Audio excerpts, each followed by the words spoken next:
Mic check 1 2, you hear me? 144 back again. Run it back.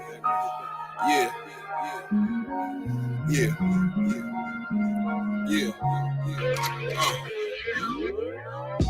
It's time to leave the enemy desolate. I'm heaven sent. These niggas just on some extra shit, and I ain't impressed with it.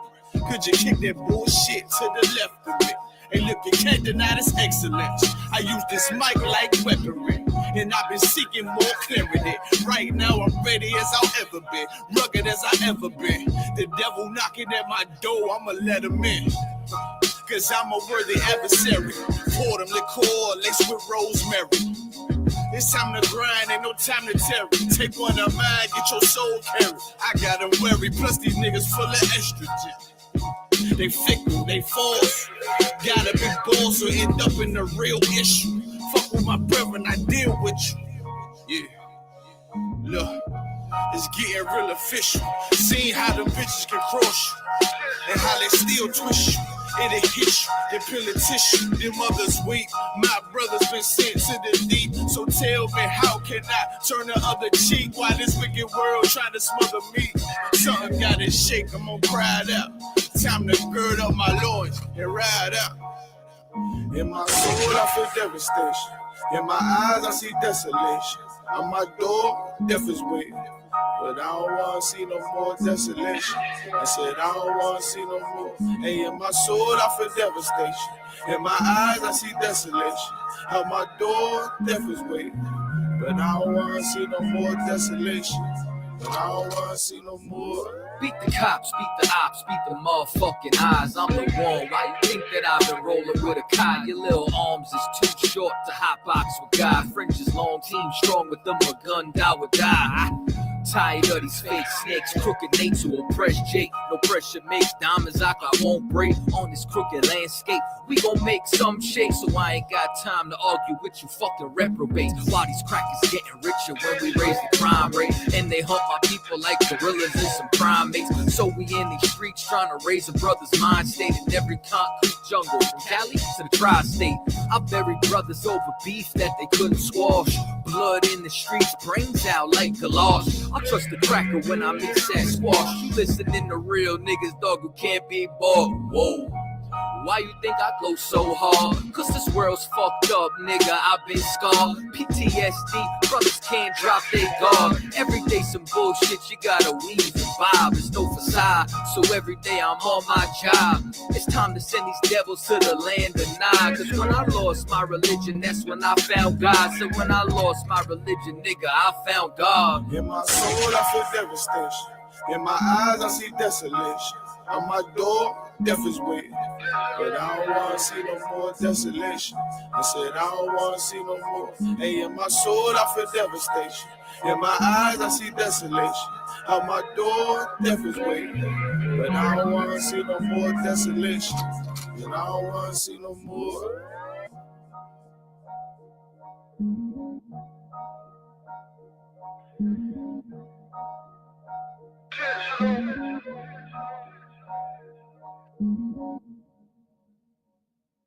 Hey, yo, slow down for a second. Slow down.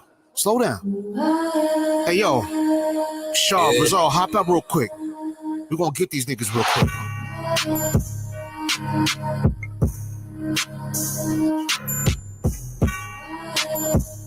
What they talking about?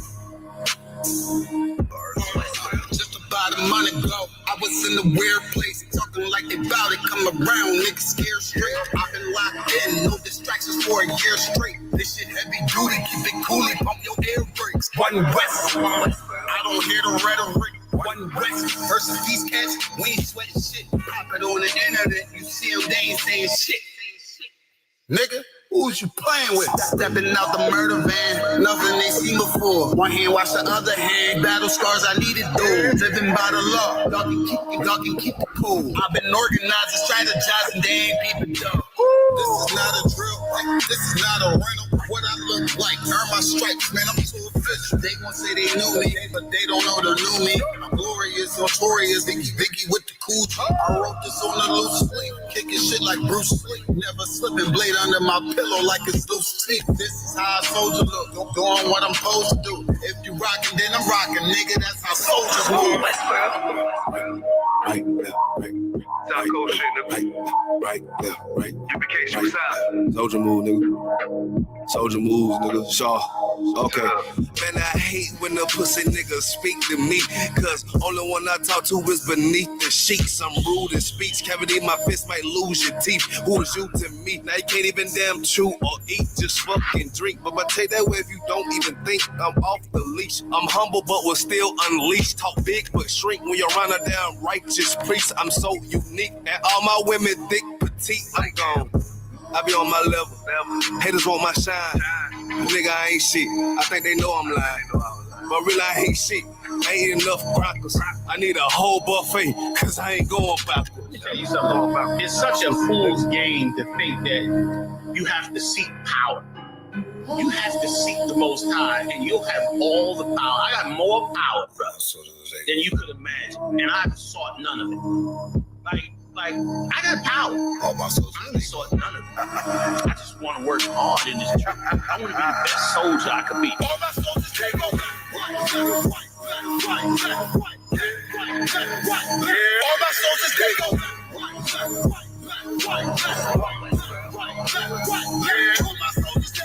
Yeah. Yo, come on. Yo, Kashak, pull off. And don't go backwards. Let's go. Something is.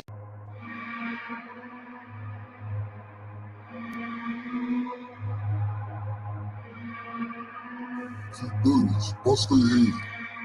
ODing on a beat, Narcan flow. We outside. We outside with it. That temperature's getting hot, we take it outside. You run your mouth up in the store, we take it outside. I got my killers with me, you won't make it outside. Outside, cause we outside. Before the COVID had the mask and we was outside. The Glock loaded, extra mag and it's outside. There's one west for that bag and we outside. We outside.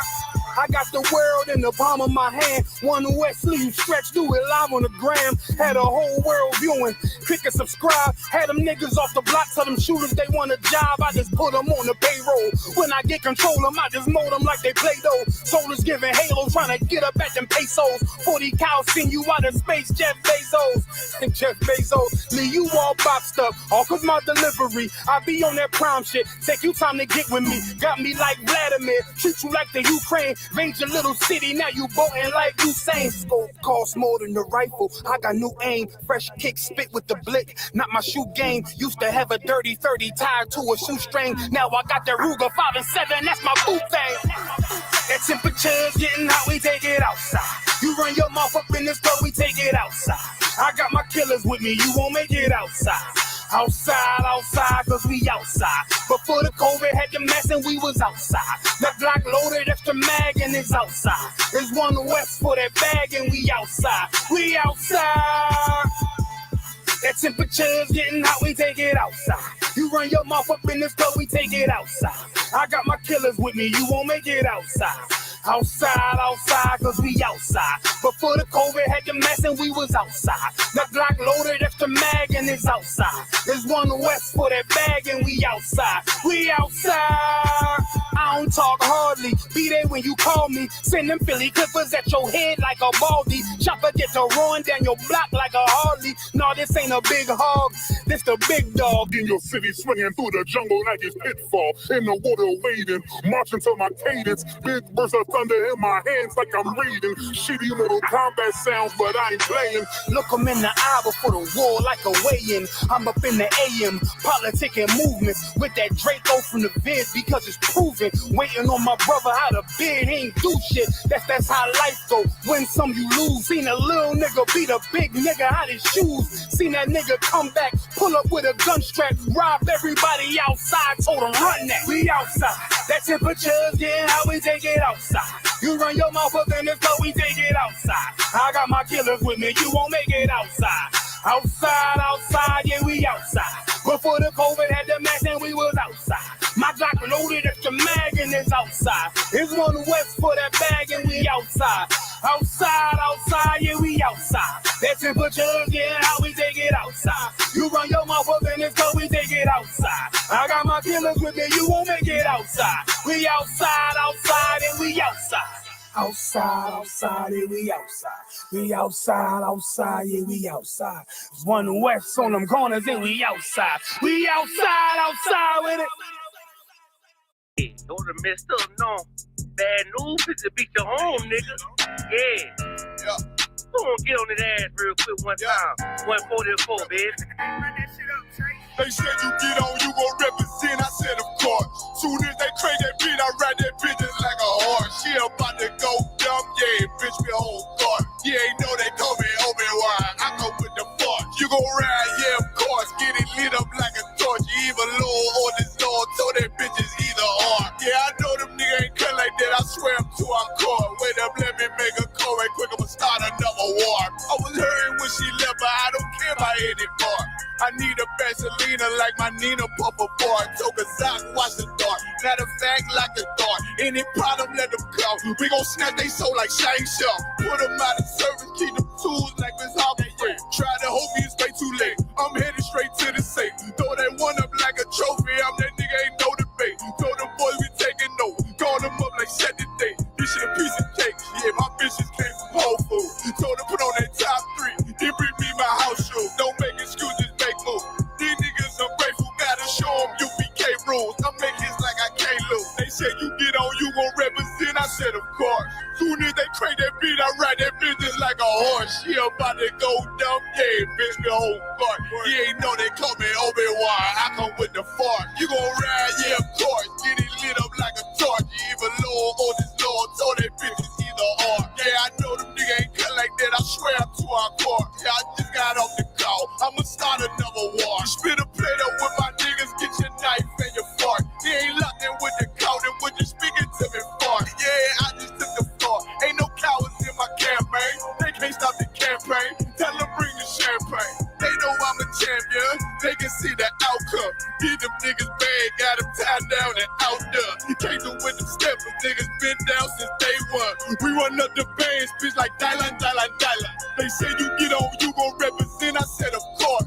Soon as they crank that beat, I read that bitch just like a horse. Yeah, about to go dumb, yeah, bitch, we whole guard. You ain't know they call me Obi-Wan. I come with the force. You gon' ride, yeah, of course. Get it lit up like a torch. You either low or this low, so that bitch is either or. I told you niggas, you ain't cut like that. I swear I'm too hardcore. And I just made it go.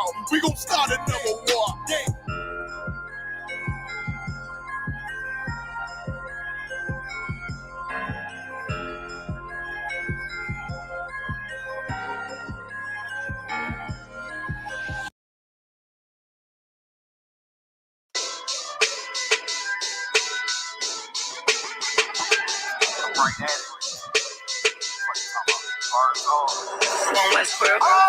Hear the hunger in my voice. They used to tell me to speak up. The problem was what I was saying, they couldn't keep up. Instead of moving around with some patience, they tried to speed up. It got colder than a bitter bitch, found me a way to heat up. What's a favor for a favor if we all didn't make it? Kept it 100 with everybody, but they just won't change. I ain't get caught up in the hype, cause I ain't feel like I made it. Couldn't picture me here now, but here's your moment to frame. And I ain't never understand that self-entitlement spirit. I felt the vibe, I don't wanna get near it. Before I made the appearance, I took a second, took a look in the mirror. This God, Lord, the only thing that I fear. Y'all got me fucked up. It's all passion. It's tradition. It ain't fashion. It's no action. They make threats and it's still passive. I think massive. No respond. That's still tact. Y'all should quit rapping. Cheap shots. I'm cinematic. I ain't average. I'm an overdose fanatic. I go, you lose and win like asthmatics. I got first. That's automatic. I'm the best in my division. In the ghetto like the pigeons. In the hood like the engine. You a bird for that chicken. I don't fake split decisions cause my mind made up, nigga. We in the end of time, but my time ain't up. Now when I was young and running wild and wide-eyed like a cabbage patch, I had to get it as vivid, adapted to my habitat. It's certain shit I won't do, certain shit you can't prove. My shit sound like a payday, yours like more when the rent. If I had $1 for every dime you counted, I would be broke. Watch it be close, got a better chance, boxing the goal. And they know I'm raw, and they know the squad, and I'm feeling lost, still in charge. I don't make it follow, I follow the law. Standing tall like they on Mars. I just got a call from my bro, he behind the wall, he told me let it off. Niggas lying for some cat, I got a different lying in me. Everybody intimidated, I got that God in me. You can focus on them dimes, I'd rather keep my nine with me. Help me get this off the ground, just know you won't fly with me now. I try to make the news. I ain't playing by the rules. I've been trying to play it cool, but that ain't gonna be the devil. Y'all out here looking like fool. Home the truth. I ain't never had to choose. I'm trying to get beamed up, man. I try and make the news. I ain't playing by the rules. I've been trying to play it cool, but that ain't gonna pay the bill. Y'all out here looking like fool. Home of the truth. Y'all ain't never had to choose. Trying to get beamed up, man. I try and make the news. I ain't playing by the rules. I've been trying to play it cool, but that ain't gonna pay the bill. Y'all out here looking like fool. Home of the truth. Y'all ain't never had to choose. Trying to get beamed up.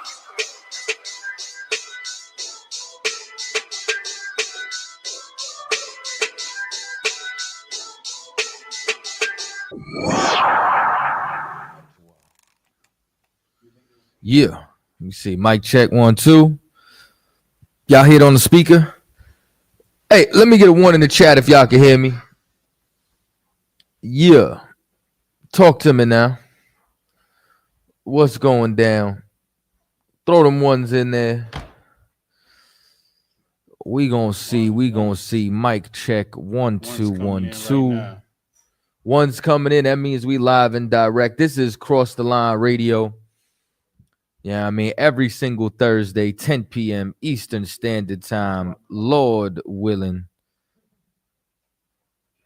So, once again, it was another Christian beatdown last night. This time, Captain Tazaryach was joined by, you understand, none other than Captain Akkad. And it'd be real interesting, right? I know we got one person trying to come on the chat. Let me see. We got callers already too. You know what I'm saying? So we gonna bring you up in a minute, Saint Swarthy. All right. So just bear with me, but I wanna just give a brief introduction, right? Because it's like Cap been really just, you know what I'm saying, frying these Christians like a Chinese wok. Like it's been pretty bad. You know what I mean? Like to the point, like even when Cap like battled that God Logic cat, this is when you know somebody knows that they got their ass whooped, right? When he start copping pleas and excuses, when he start talking like, yeah, you know, see, God, Christ being God, that's my bread and butter. But you know, that other topic, I don't really know too well. You know what I mean? That's when you know you got your ass whooped. And that's why what Captain Tazaryach said, if you notice since then, you know what I'm saying? If y'all been paying attention, I've been paying attention a little bit, just a little bit. All they want to do is talk to Muslims now. You know what I mean? That's usually how it goes. But outside of that, what else happened? Let me see. We got a super chat. He said Cap got stepped on last week. Now, Cap be stepping on y'all like Godzilla steps on cities. You know what I'm saying? That's exactly like we the big steppers. You know what I'm saying? Y'all Littlefoot. You know what I mean? Plant-based only, looking for tree stars. Listen, man. Like, and then now, you know what I'm saying? The battle that I witnessed, you know, what's crazy is, and this is what always happens. One, the home field advantage for the Christians was hilarious, even to the point where the Christians themselves said, yeah, we're biased. You know what I mean? Which is cool. And which is why I like my brother Captain Tazaryach's, you know what I'm saying, attitude when it comes down to I love away games. We ain't got no problem with the away games. You know what I mean? But what's really insane is when I watch the Christians, how they have no decorum. Right. You know what I'm saying? How arrogant and prideful they are. You know what I'm saying? Which really blows my mind. I just want to give y'all a brief example, you know what I'm saying, while the phone lines and everybody lines up. And then we'll bring y'all in to, you understand, to have a comment, right? But pull the clip up real quick, right? I want to talk about this one real quick, right? So now, just so y'all know, this is about 35 minutes in. Captain Tazaryach started speaking at about 31 to 32 minutes, which means he's only been speaking for about 3 minutes. So bear with me for a second. Check this out. Hit play real quick on this debate with these Christians, you know what I'm saying, getting stomped to death. They look at us just as the white man looks at us. And I don't know why we got all this love for Africans. When the white man didn't come into Africa to catch us, Africans brought us to the white man for slavery. So let's get, if we're going to talk about that part of history, let's talk about that. But then we also got to find out, why didn't they bring up the white Christians that replaced Jesus gave it to us, and then we can't correct that. Like, we wrong for correcting that. That's why I had him repeat what the question was. The question was, what's wrong with us? Hey, we're gonna get a chance to respond, bro. Like, we gonna get a chance to respond, bro. Yo, now, just so y'all know, right? The moderators at the beginning of the show let down some rules, and one of them was not to do interruptions. So not only, you know what I'm saying, is he breaking their own moderators' rules, right? But this is what I want y'all to do, right? I just told y'all Cap was speaking for maybe 3 minutes, and this, like I said, this is why Christians disgust me. Here's what I want y'all to see. Go to the 21-minute marker. Right? About 21. Hit play. Jesus, how Christianity was spread. Yeah. So if you could address those guys, Here's Christianity them starting the question. Keep going. Used to erase the identity of Black people. All right, great. So, it's always important for us to define terms. His man goes. So we're talking about the next one goes. All right, we at the 21-minute mark. Let me get a little. Here's what I want you to do. Go to the 29-minute. Let's deal with the suffix of the word, right? The IT and the Y, right?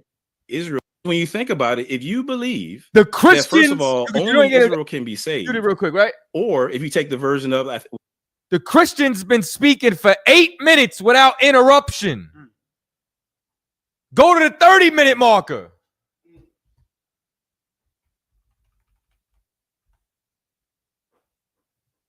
Still talking without interruption. Go to the 31-minute marker.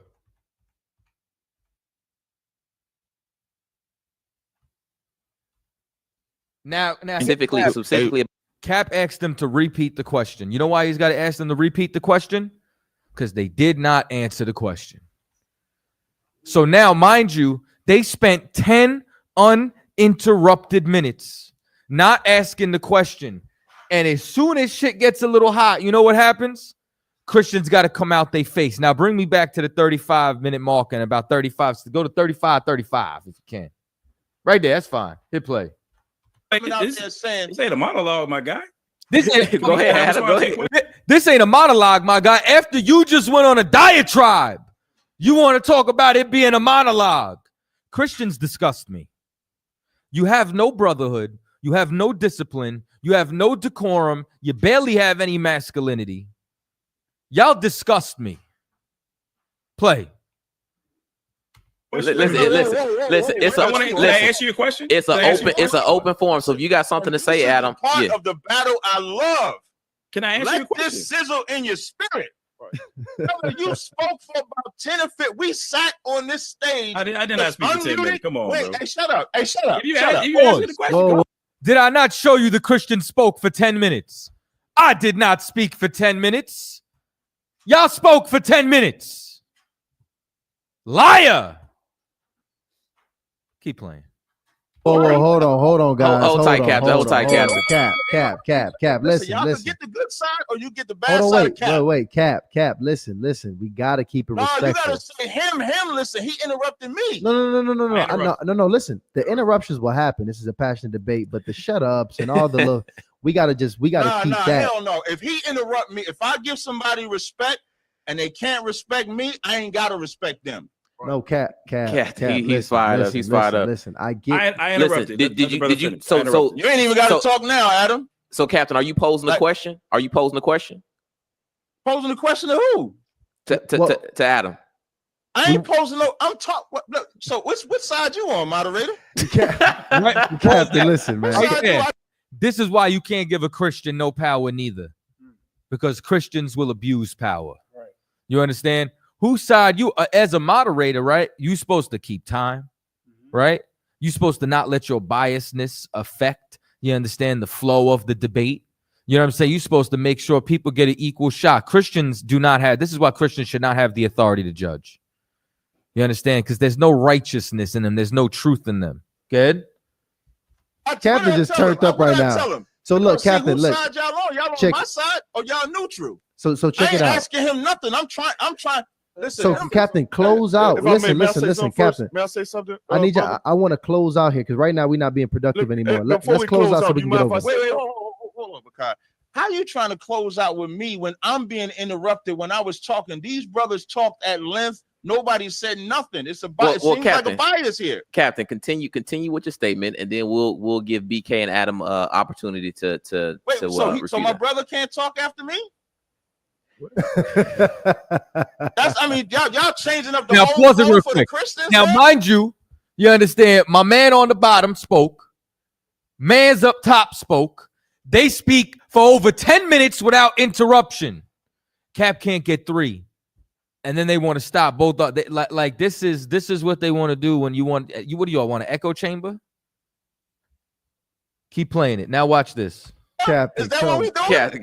Captain. Come on now. Let's not. I don't But want to get in victim mode. We're gonna make sure. Get your statement going. No, it's not. Wait. Slow down, moderators. It's not a victim mode. But in the first round or the first segment, I spoke. Captain Akai spoke. Those brothers spoke. We gave them the respect, didn't interrupt. When it got a little hot, Adam got in his feelings and talked while I was talking. Now, I don't mind the interruptions. I do this so that when I interrupt them, they can't cry like a little girl. But y'all got to tell me how it's going to go. You said in the beginning, no interruptions. Right. That's what you said in the beginning as the moderator. So if he's interrupting, you're changing for him instead of holding to what you said. So, Captain, so what are we doing? See how they ain't got shit to say now? And don't worry, Captain Tazaryach showing up tonight. You know what I'm saying? He gonna be here in a couple minutes virtually. The brother's in Atlanta right now. All right. But my whole point in everything that I'm saying is this is why Christians, right, cannot have no power seat. And what's amazing is they want to turn around and even when you watch this debate, they talk about things that the black church has done and this and that and XYZ. Y'all fumbled the ball. Like if something goes wrong while you're in charge, you're to blame.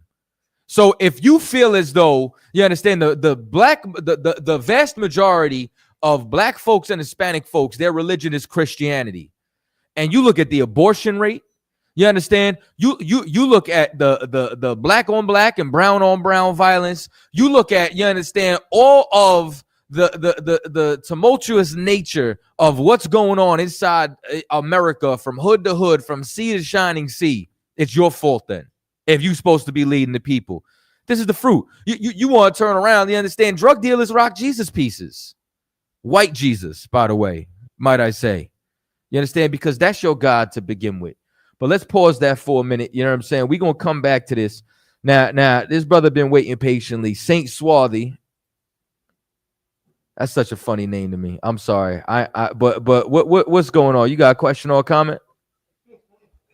Hey, Shalom. What up, Captain? Hey, Shalom. What's going on? I chose Saint Swarthy because some of the Israelites that ruled during the Dark Ages in Europe had the surname of Swarthy. Yeah, Swarthy is if I'm not mistaken, where Stewart originally originated from. You know what I'm saying? Right. A lot of the Israelite families that ruled in Europe. Right. Because swarthy was another term like Moor, which just meant dark skin. You know what I'm saying? Right. And then eventually it goes from swarthy to Stewart, and then, you know what I'm saying, so on and so forth. You know what I'm saying? Now, what you're saying is true. It's just Saint Swart. I don't know if it's the SS. You know what I'm saying? The S combo could be. It's a little different, Captain. You know, it's a little different. But, you know, all praises to Yahweh Shemi Awad Shai Barakatah. You know, I don't even know why we even waste time with Christians when, you know, one of the biggest fundamental lies they taught was that Christ was white. So a lot of times when the truth of the Bible, the definitions that stand on the truth, when the truth of what world is being spoken of in John 3:16, which is exclusive to the Israelites, right? Man, I found out, Captain CHAATAZA, that actually the word church is referring to the race of the Hebrew Israelites when you look at it in its fundamental and root definition of where it came from. So the arrogance that they have when you look at what the Spanish Inquisition did throughout the four corners of the earth, how many people it destroyed, how many lies they've been telling, how many bad relationships exist within Christianity. You think these people would be humble enough to re-examine the Bible and be willing to learn from the Israelites, right? But it's really sad, man, how, you know, Paul all of a sudden has the authoritative speech over the Messiah when he says, "I am not sent but unto the lost sheep of the house of Israel." So I mean, they tap dance better than any performer on Broadway in New York. It's just amazing to me how they run from the truth.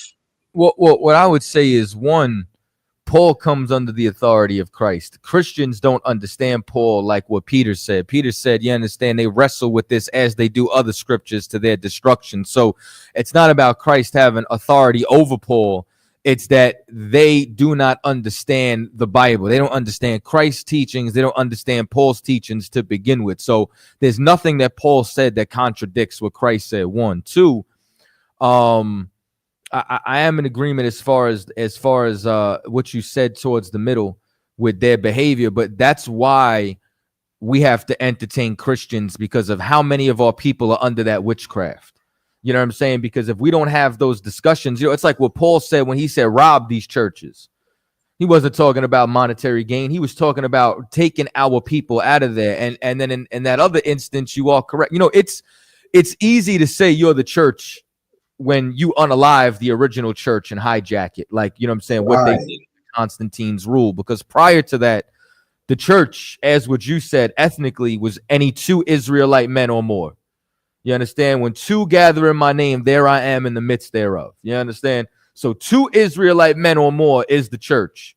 You understand? But then once you get the Catholic Church that comes in and oppresses the church, hijacks it, takes it over, you understand, and then bastardizes it with a dogmatic doctrine, and then conquers the world under it. You understand? Especially even with decrees like the doctrine of discovery, like what Cat brought out over there, then you got to turn around and say, well, if we look and you're saying that this is the church today, what was the fruit of that church?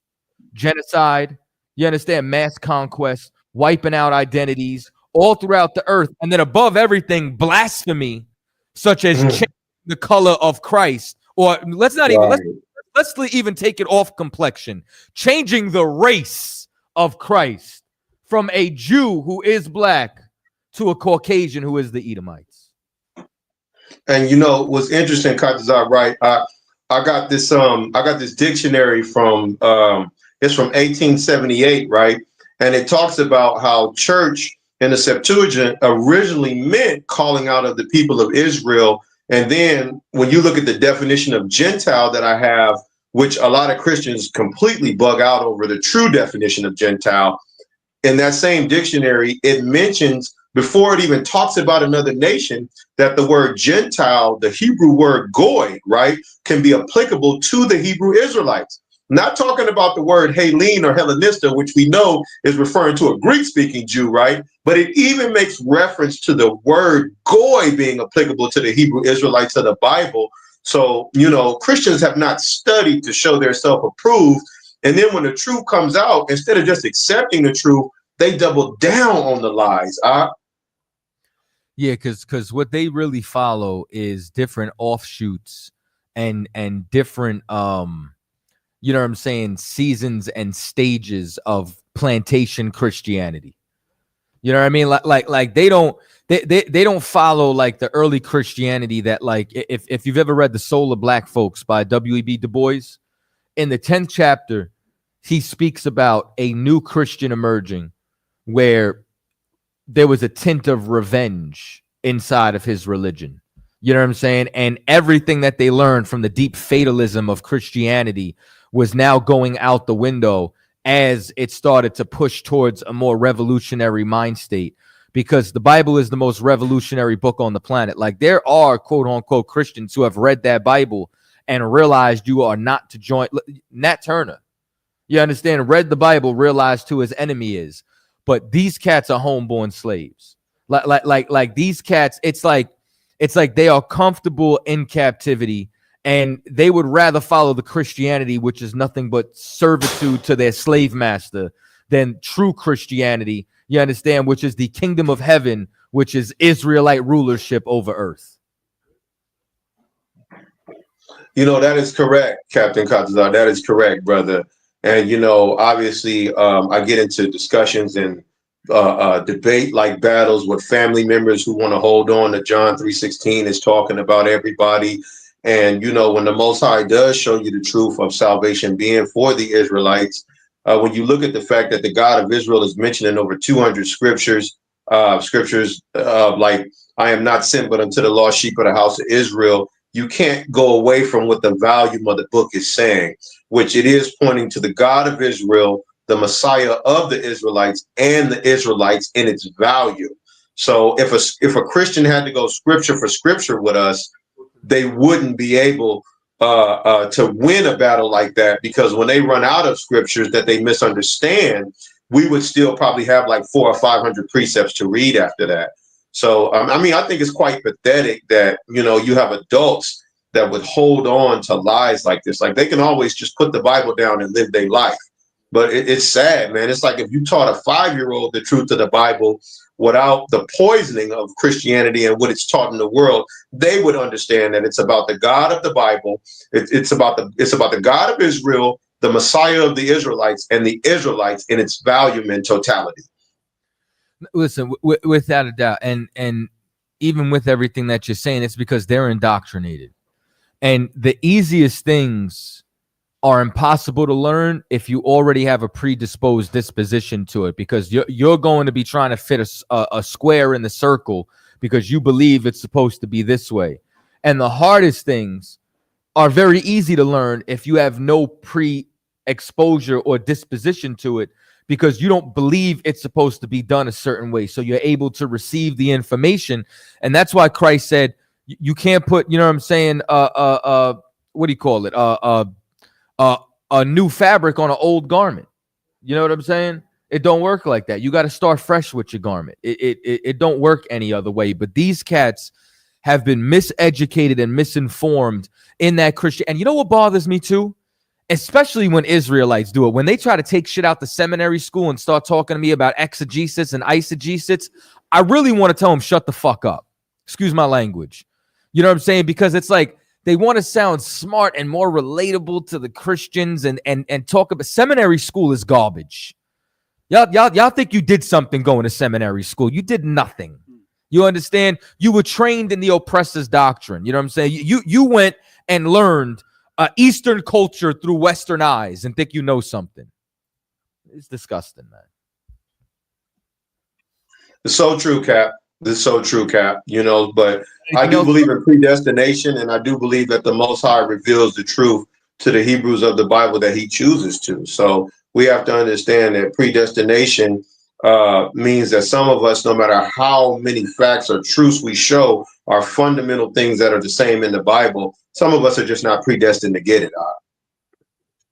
Listen, I'm well aware, but you know what? There are some gems that are still inside the Christian church. There's some gems that's in Egyptology. There's some gems that's in every philosophy under the sun, and it's why we have to keep having these conversations, keep doing these debates, because all of it yields fruit, because there's brothers and sisters that's lost inside there that haven't been exposed to the truth yet, or maybe haven't been. Like I went through the comments, right, and outside the vast majority of slaves, and you know what I'm saying, that just don't want to be woken up, there was a couple of Christians that I watched, and one of them said something where he was like, man, I had the wrong pair of glasses on my whole life, that I really wasn't able to change them until I saw what Cap said. Because one thing I can say is Captain Tazaryach had some strides on that show where he got to just teach, and in just teaching, you know what I'm saying, it was clear and concise. And what you'll find is these Christians never actually address what he says directly. You know what I'm saying? Nobody touched on the color thing. Like, you want to say that Christianity doesn't strip away culture, then why is the Russian icons not replacing the white Jesus in all the churches? You know what I'm saying? Why do y'all then want to argue and turn around and say that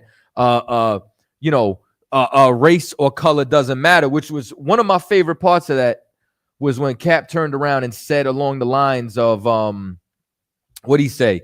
He said it called Christ the Lion of Judah while he was in heaven. Even in heaven, his tribe mattered. You know what I'm saying? But hang tight 1 second, Saint, and then I'm gonna slide over to the phone lines real quick. All right, let's see. 412-519. 412. You can hear us?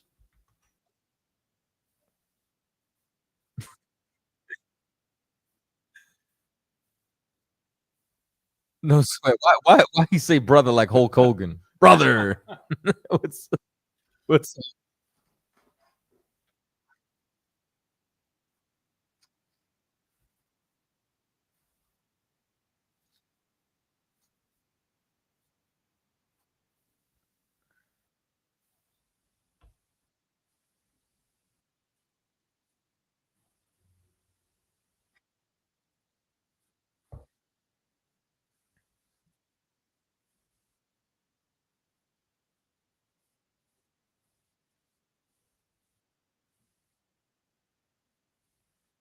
Hmm.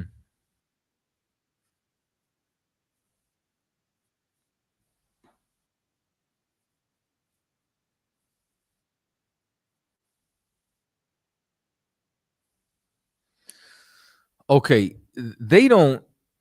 When you say like belong in this land, they stole this land. You know what I mean? Like this is not like the earth at one time was divided as far as every nation the Lord gave their own, boundaries of their habitations. You know what I mean? Where Africa was like the land of Ham. You know what I'm saying? Like there was a portion of inheritance that was given to Moab, a portion that was given to Ammon, so on and so forth. These cats, what happens is what they were blessed with was the sword. Right. And as a result, they've used the sword to take the fatness of all the land, where they take the best parts. Like even when they came to America, right? First of all, they couldn't survive off the rip. The Gadites helped them survive. Then how do they repay the tribe of Gad? They slaughtered the tribe of Gad and then put them on the worst part of the land, which was the reservations. And then once they get on the reservations, they're like, yeah, irrigate your own land. Well, you just moved us miles from any fertile land in the river. How the hell do you want us to grow crops and survive here? You just slaughtered the buffalo by the millions, so we can't even be hunter-gatherers anymore. What the hell do you want us to do? And then you fast forward a couple of 100 years later, you know what I'm saying, or give or take. And then now, you know what I'm saying, they want to build pipelines through the same, you know what I'm saying, land that was supposed to be sovereign. You know what I mean? In North and South Dakota. So it's like, listen, these people are the devil. You know what I'm saying? They don't stop with the oppression. They don't belong here. You know what I'm saying? They don't necessarily belong anywhere, but everywhere that they go, they are like a disease. You get what I'm saying? And it's why they can't be in power. You know what I'm saying? You put them in power. Like if you want to understand why the earth is how it is, it's very simple. When the righteous is in authority, the people rejoice. When the wicked is in authority, the people mourn. Go look at who's in authority, and you will understand why there's so much confusion and hate. You know what I'm saying? And when I mean hate, I don't mean the feeling. I mean the action. You understand? I mean mass unaliving. You know what I'm saying? Like so on and so forth. It's because they're in charge, and this is what happens when the earth was given into their hands. Right. I believe everything that you just said, man. Have a blessed day, brother. You and Captain Tazaryach. Okay. Just keep, man, that word going. All praises to the Most High. Damn right. Most High in Christ, brother. Appreciate your call. All right. All right. So now, here's something else too. Let's slide back over to this debate. You understand, with these Christians getting their ass whooped again. You know what I'm saying? Play this clip for me real quick. I'll just say this last part. You guys understand the scripture could not possibly make sense of Romans chapter 11 because according to you, branches were broken off and then got grafted back in. But that's not the analogy that Paul gives in Romans.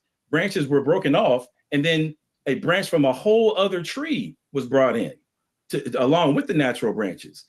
Just demonstrating that we're talking about Gentile nations who were not of Israel, naturally speaking, were grafted into the people of God. There you have it, brother. Thank you so much for going ahead and giving us that. BK, what you got for real us? Quick. Now, you know what blows my mind about that too, and shout out to Cat Maria for sending me that. Right, this is something that I wanted to touch on with and something that I think this conversation came up a couple of weeks ago. Even when it comes down to the olive branches, y'all ever notice that it's the same type of tree? Mm-hmm. Like it's not like they trying to graft like an orange tree with the olive branches. An apple tree with the olive branches. It's olive with olive. It's the same type of tree. Why do y'all want to mix everything up? You know what I mean? Never mind that even inside of those scriptures, it starts off talking about Israel and ends talking about Israel. It starts off talking about, has God cast away his people? Well, what are they trying to say about the olive branch? It was cast away. Then it says, God forbid. And then at the end of everything, it says, and so all Israel shall be saved. Well, how is all Israel going to be saved?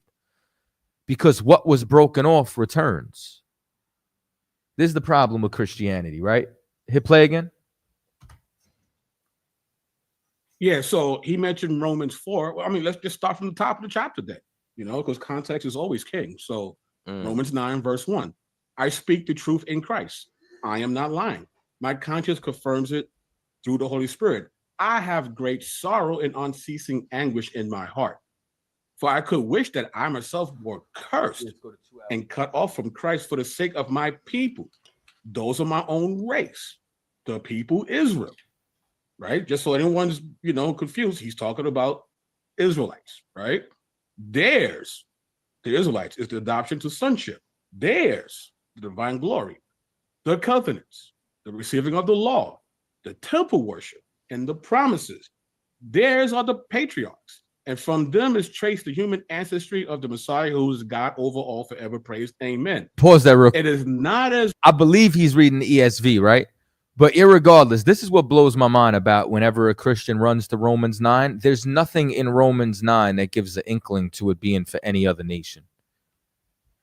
Everything he just read out his own mouth. And this is what and the reason why I'm glad we got this up is because this is when Christians cut themselves. Because how do you read something that it talks about an adoption only belonging to Israel? How do you read something that talks about both covenants only belonging to Israel?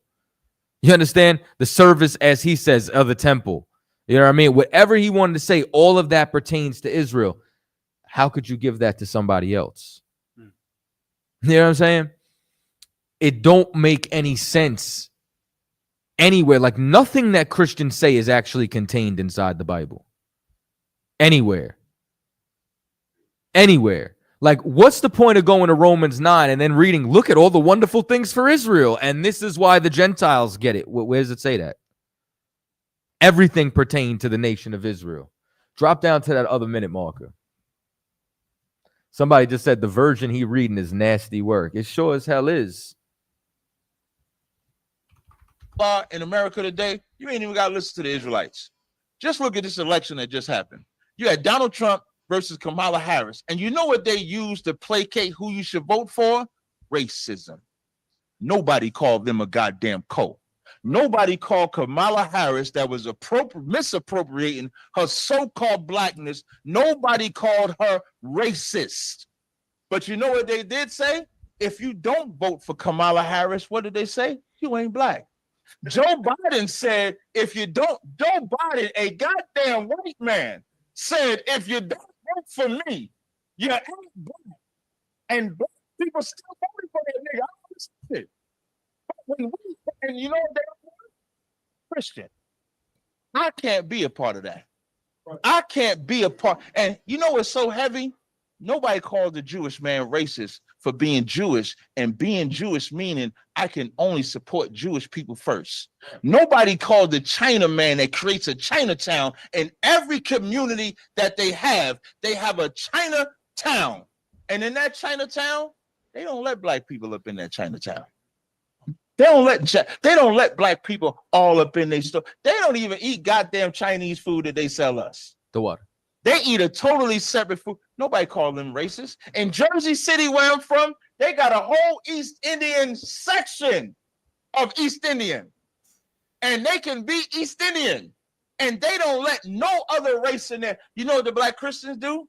We got the Chinaman in there with Chinese food. We got the East Indians in there with the damn chicken. We got the Arabs in there with their chicken. We got Africans in there. We got every other race of people in our community. Do you think that's by chance? You know what Pharaoh said about the children of Israel? That we got to deal wisely with them, because if we let them alone, they'll be greater than us. You know what black people did when slavery was over? We got greater than them. When we so-called was free in the 1800s and 1900s, we built the greatest black cities during segregation. During segregation, we knew all we had was us. You ain't seen a great city of black people in integration. In integration, show me the black city that has flourished. There is none. But I can show you plenty of them that flourished. And you know what that became? A threat. I can go even further. You know why there ain't no Negro League? Christianity, integration. The R.A. Dickey, the owner of the Brooklyn Dodgers, said, we're going to take their best players. And when we take their best players and they complain, we're going to say, didn't y'all want to integrate? You know how powerful a baseball team is? Let me educate y'all for a second. Where we at in Atlanta? What's the Atlanta Braves? When you go to an Atlanta Braves game, you know what you might get? You might get hungry. So you about to go to the food stores at the damn stadium. As you go there, give me a baseball player. Any baseball player play for the Braves? Give me one. Y'all don't know nobody. They don't watch baseball. But now, let's say the baseball player, you're going to buy their memorabilia. If you want to drink, you're going to buy their drinks. So that one sports team allows the other businesses around there to economically flourish. Because of Christianity, they destroyed your Negro League. Now, you might say that that's not racist, that's business. When the NBA merged with the ABA, you know, they still kept some of the ABA teams. They didn't get rid of the ABA teams. You know who owned those ABA teams? White folk.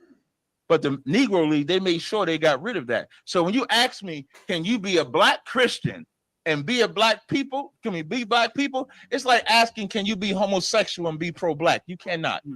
They do not go together. You cannot love your oppressor and love black people at the same time when your oppressor hates you. You can't love and serve two masters. At some point, black people are going to have to be selfish about loving black people. And that's what I love about this Bible. Christ never talked to non-Israelites about redeeming them. Ever. He gave one white woman a blessing. And you know what the white man gives you? Food stamps. He gives you an EBT card. That's the blessing you get. And then feed you drugs. So when you ask, can you be Christian and be about black people? No, you cannot. But you can be an ISUPK Israelite and be about black people. You can do that. So can I respond to that, Captain? We're gonna close out. So and it's like they say, can I respond to that? This is what I want to know. And this is not even what I want to know, but this is also why Christians have failed the community. You know what I'm saying? Because how could you respond to that and then turn around and act as if integration was a good thing? How could you turn around and see that there is no infrastructure left inside the area, that there is no Negro League, and then turn around and act, you know what I'm saying, as if that's acceptable? You know what I'm saying? It's no other race of people, even like when I see them become Christian, forgets their race. You know what else even blows my mind? Is this how you know that Christians are full of shit? There's primarily Chinese churches. It's primarily white churches. It's primarily black churches. Y'all understand? Like, if y'all were this one big melting pot, you know what I'm saying? Why is it that there's primarily Asian churches? Why was there a African Methodist church with primarily black people, and then when they actually let a white person in, he unalives everybody in there? Because y'all are liars, man. You understand? Like this whole notion of everybody coming together is only in your mind and on the Disney Channel. You know what I mean? That's where it's at, where different animals hang out and talk together. You know what I'm saying? Where y'all watch Madagascar and the penguins and the lions and the zebra and everybody hangs out together. You understand? Nah, that's not normal. You understand? Maybe at the zoo they can do that. But you remember what happened as soon as they got the jungle? Marty started looking right at his mans like food. Because that's really what it is. You know what I'm saying? Like you lions and zebras can hang out in captivity, just barely. You understand? That's what it really is. And that's the problem. We've been inside of captivity. We've been placed inside captivity where things are not normal. Like when they say crab in a bucket mentality. Y'all act like the bucket is the crab's natural habitat. How do crabs act in the wild? They got all the space in the world. Why they got to pull each other down? They can swim wherever the hell they want to. You know what I mean? It's the same thing. You know. I don't want to say this. You know what I'm saying? As of directly yet, because I'm still connecting some dots on it, right? But there was an experiment, right? I don't know if it was 53 or 56, universe 53 or 56, right? Where they took mice, right? And they took all the mice together and they started off with a specific amount of mice and put them together inside this like habitat, right? You Google it, if you could Google it right quick, right? Let me know if it was universe 53 or 56. You know what I'm saying? I'm gonna check this on side, right? Let me see some. Universe 25. It's 25. I don't know why I thought it was early. Let me see that just to double check something, right? Scroll down. Maybe it was 25. I might have reversed the numbers. I remember the 5 though.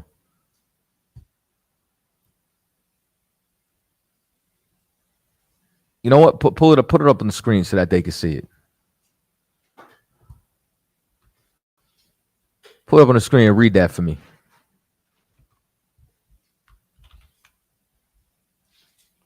Over the last few hundred years, the human population of Earth has seen an increase, taking us from an estimated 1 billion in 1804 to 7 billion in 2017. Throughout this time, concerns have been raised that our numbers may outgrow our ability to produce food, leading to widespread famine. See now, this is what I want y'all to see, that the amount of people really has nothing to do with it, but more so what happens when you put people in captivity, right? So keep reading. Let me skip to the... Yes. John B. Calhoun set about creating a series of experiments that would essentially cater to every need of rodents and then track the effect on the population over time. The most infamous of the experiments was named, quite dramatically, Universe 25. In this study, he took 4 breeding pairs of mice and placed them inside a utopia. The environment was designed to eliminate problems that would lead to mortality in the wild. They could access limitless food via 16 food hoppers, accessed via tunnels, which would feed up to 25 mice at a time, as well as water bottles just above. Nesting material was provided. The weather was kept at 68 degrees Fahrenheit, which for those of you who aren't mice is the perfect mouse temperature. The mice were chosen for their health, obtained from the National Institutes of Health breeding colony. Extreme precautions were taken to stop any disease from entering the universe. So they turn around and they create the perfect mice utopia. Go ahead. As well as this, no predators were present in the utopia, which sort of stands to reason. It's not often something is described as a utopia, but there were also lions there picking us all off one by one. Good. The experiment began as you'd expect. The mice used the time that would usually be wasted in foraging for food and shelter for having excessive amounts of sexual intercourse. About every 55 days, the population doubled as the mice filled the most desirable space within the pen where access to the food tunnels was of ease. Good. When the population hit 620, that slowed to doubling around every 145 days as the mouse society began to hit problems. The mice split off into groups, and those that could not find a role in these groups found themselves with nowhere to go.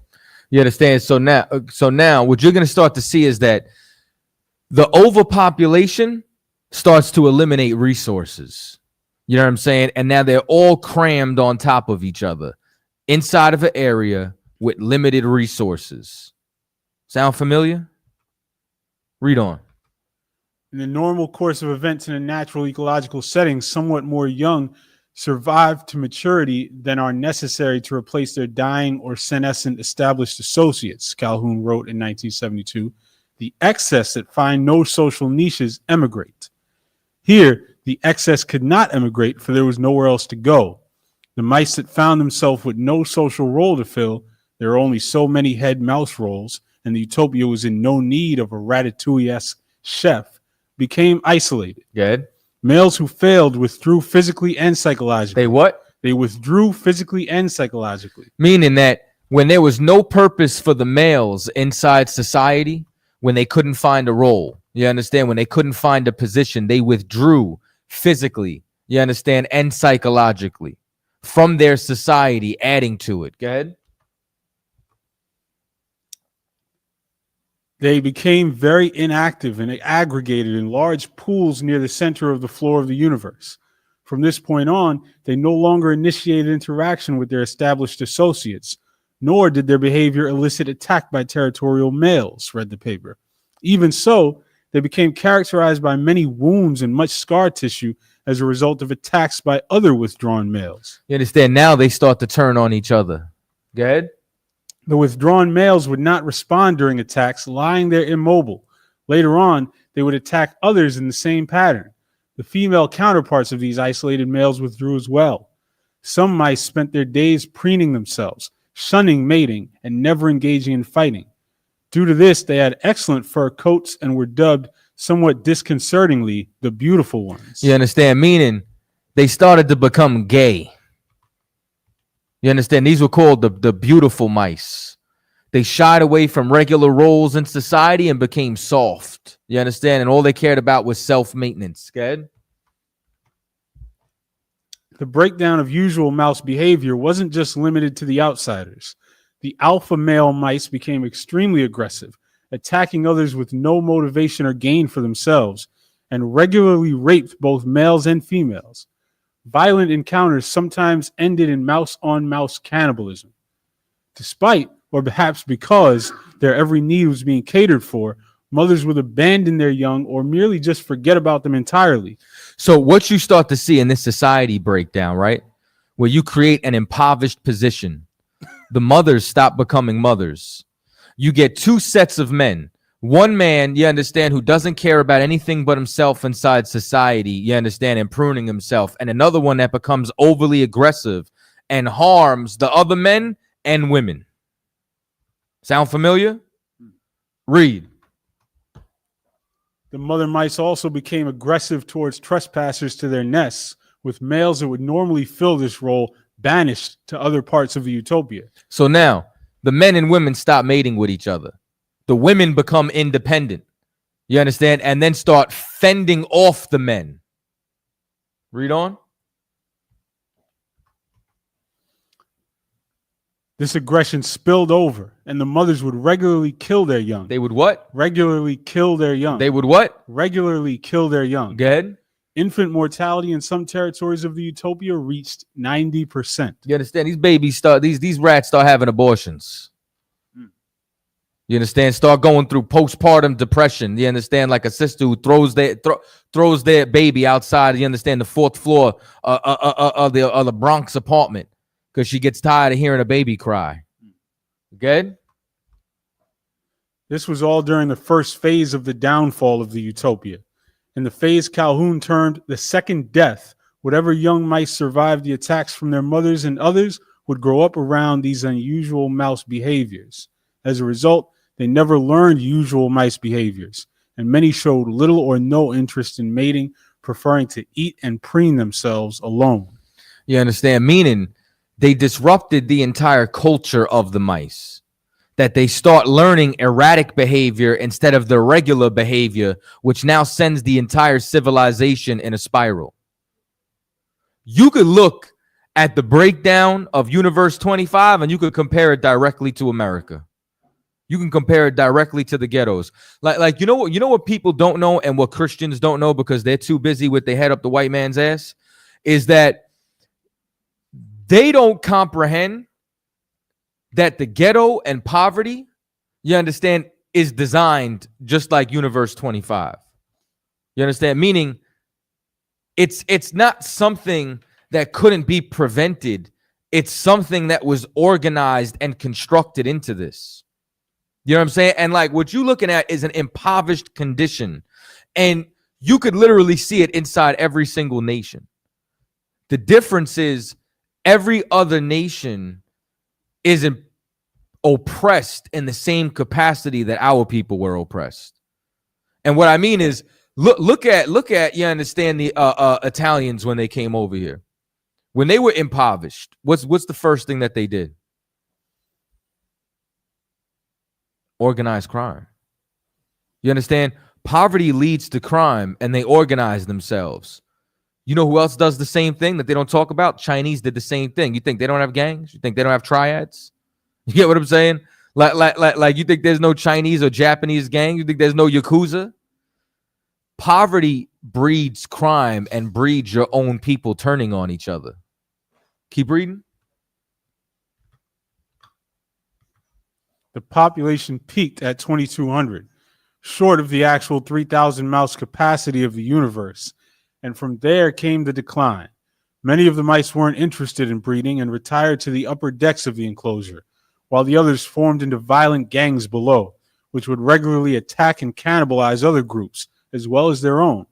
The low birth rate and high infant mortality combined with the violence, and soon the entire colony was extinct.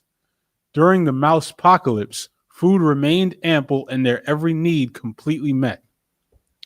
Calhoun termed what he saw as the cause of the collapse behavioral sink. Good. For an animal so simple as a mouse, the most complex behaviors involve the interrelated set of courtship, maternal care, territorial defense, and hierarchical intra-group and intergroup social organization, he concluded in his study. Good. When behaviors related to these functions fail to mature, there is no development of social organization and no reproduction. As in the case of my study reported above, all members of the population will age and eventually die. The species will die out. So now, you know why they call this Universe 25? Because that entire societal breakdown that he just broke down, they repeated 25 times. With the same conditions met, with the same amount of mice, you understand, with the same amount of food, and every time it started off as a utopia, once they grew crammed amongst each other and then it became impoverished, they all turned on each other. You understand? The teenage mice turned on each other. There was an aggressive group. There was a gay group. There were the women stopped wanting to interact with men, started turning on their children. All of those behaviors and societal breakdowns, 25 times had the same exact results. If you take any group of people, you understand, and you stack them in buildings, hundreds of people all on top of each other, you understand, flash nothing but materialism in front of their eyes all damn day, don't offer any opportunities and limit their resources, you think we're not going to turn on each other? And I brought this up, you understand, for this whole point, right? When you then now listen to everything that Captain Tazaryach broke down a minute ago concerning the breakdown of our society, right? It's our resources get limited when we go and we try to build up white America. Because our resources didn't have to go and get limited when we had a Negro League. And the Negro League extended from here into the Caribbean. A part of the Negro League was Cuba, Puerto Rico. You know what I'm saying? All of the above. It was black and brown teams with cities and businesses all thriving inside of an economy.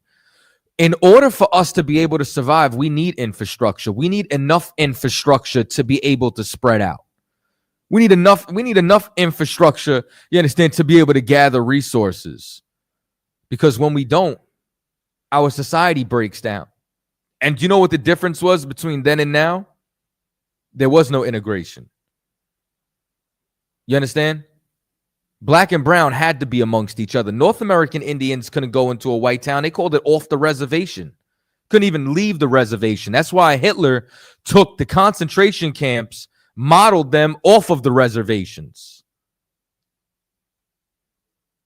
Y'all with me? A lot of people don't know that. You understand? That's where the whole term off the reservation came, because when they would find a North American Indian off, it would be like, what are you doing outside of the space we gave you? We got a caller? Hold that thought for a minute. We got 402. Mute him. I'll mute him. 402, you're on the air with Crossline Radio. Yeah, I got a question for you, bro. Who's this? This JR calling from PA. Okay, what's happening? All right, man. If you married a white woman before you got into the truth, before you got knowledge of the truth, are you allowed to divorce her? No. So you can't add sin onto sin. And this is the same conversation that okay, so Moses married a heathen woman before he had the truth, before he was at the burning bush. And when he had his woman, Miriam and Aaron came up against Moses. And it was for that very reason that they wanted him to divorce his wife. And we know that the Lord was against it because he punished them and gave Miriam leprosy, you understand, for a time. So you can't add sin to sin. What you did prior to the truth, you understand, like, you have to change, but that doesn't mean that you can now continue to sin. So it's like it's damn near like if you had a tattoo and you came into the truth, your tattoo coming with you. Just don't get no more tattoos. You got to use it as a reference point from where you came from. So you can't add sin to sin. So that would still be your wife, but you're going to have battles. You know what I'm saying? You're going to have battles because she's never going to accept, you understand, what it is that you do in here directly. And especially, is this you or you asking for a friend?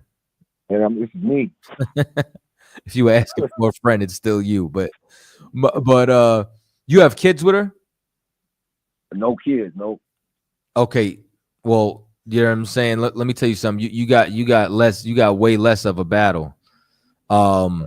Because now once you have those children, you know what I'm saying, it's damn near like they got to pick a side, you know what I'm saying, for the culture. You know what I mean? Like which one are they gonna go to now? So yeah, so you cannot divorce her, but I do have good news for you. You can get another wife, and she better be an Israelite. All right. So what do I do? Do I tell her to keep the cult? Do I tell her to keep the laws and statutes? I mean, like for instance, Christmas is coming up. She act like she on what I'm on, but deep down inside, I can tell that like she really just going with the flow just because I'm telling her to. You feel me? Well, listen. Who cares why she listens if she listens? You know what I'm saying? It don't matter if she faked the funk her entire life. What matters is that your laws are obeyed. You know what I'm saying? Like now your laws are God's laws.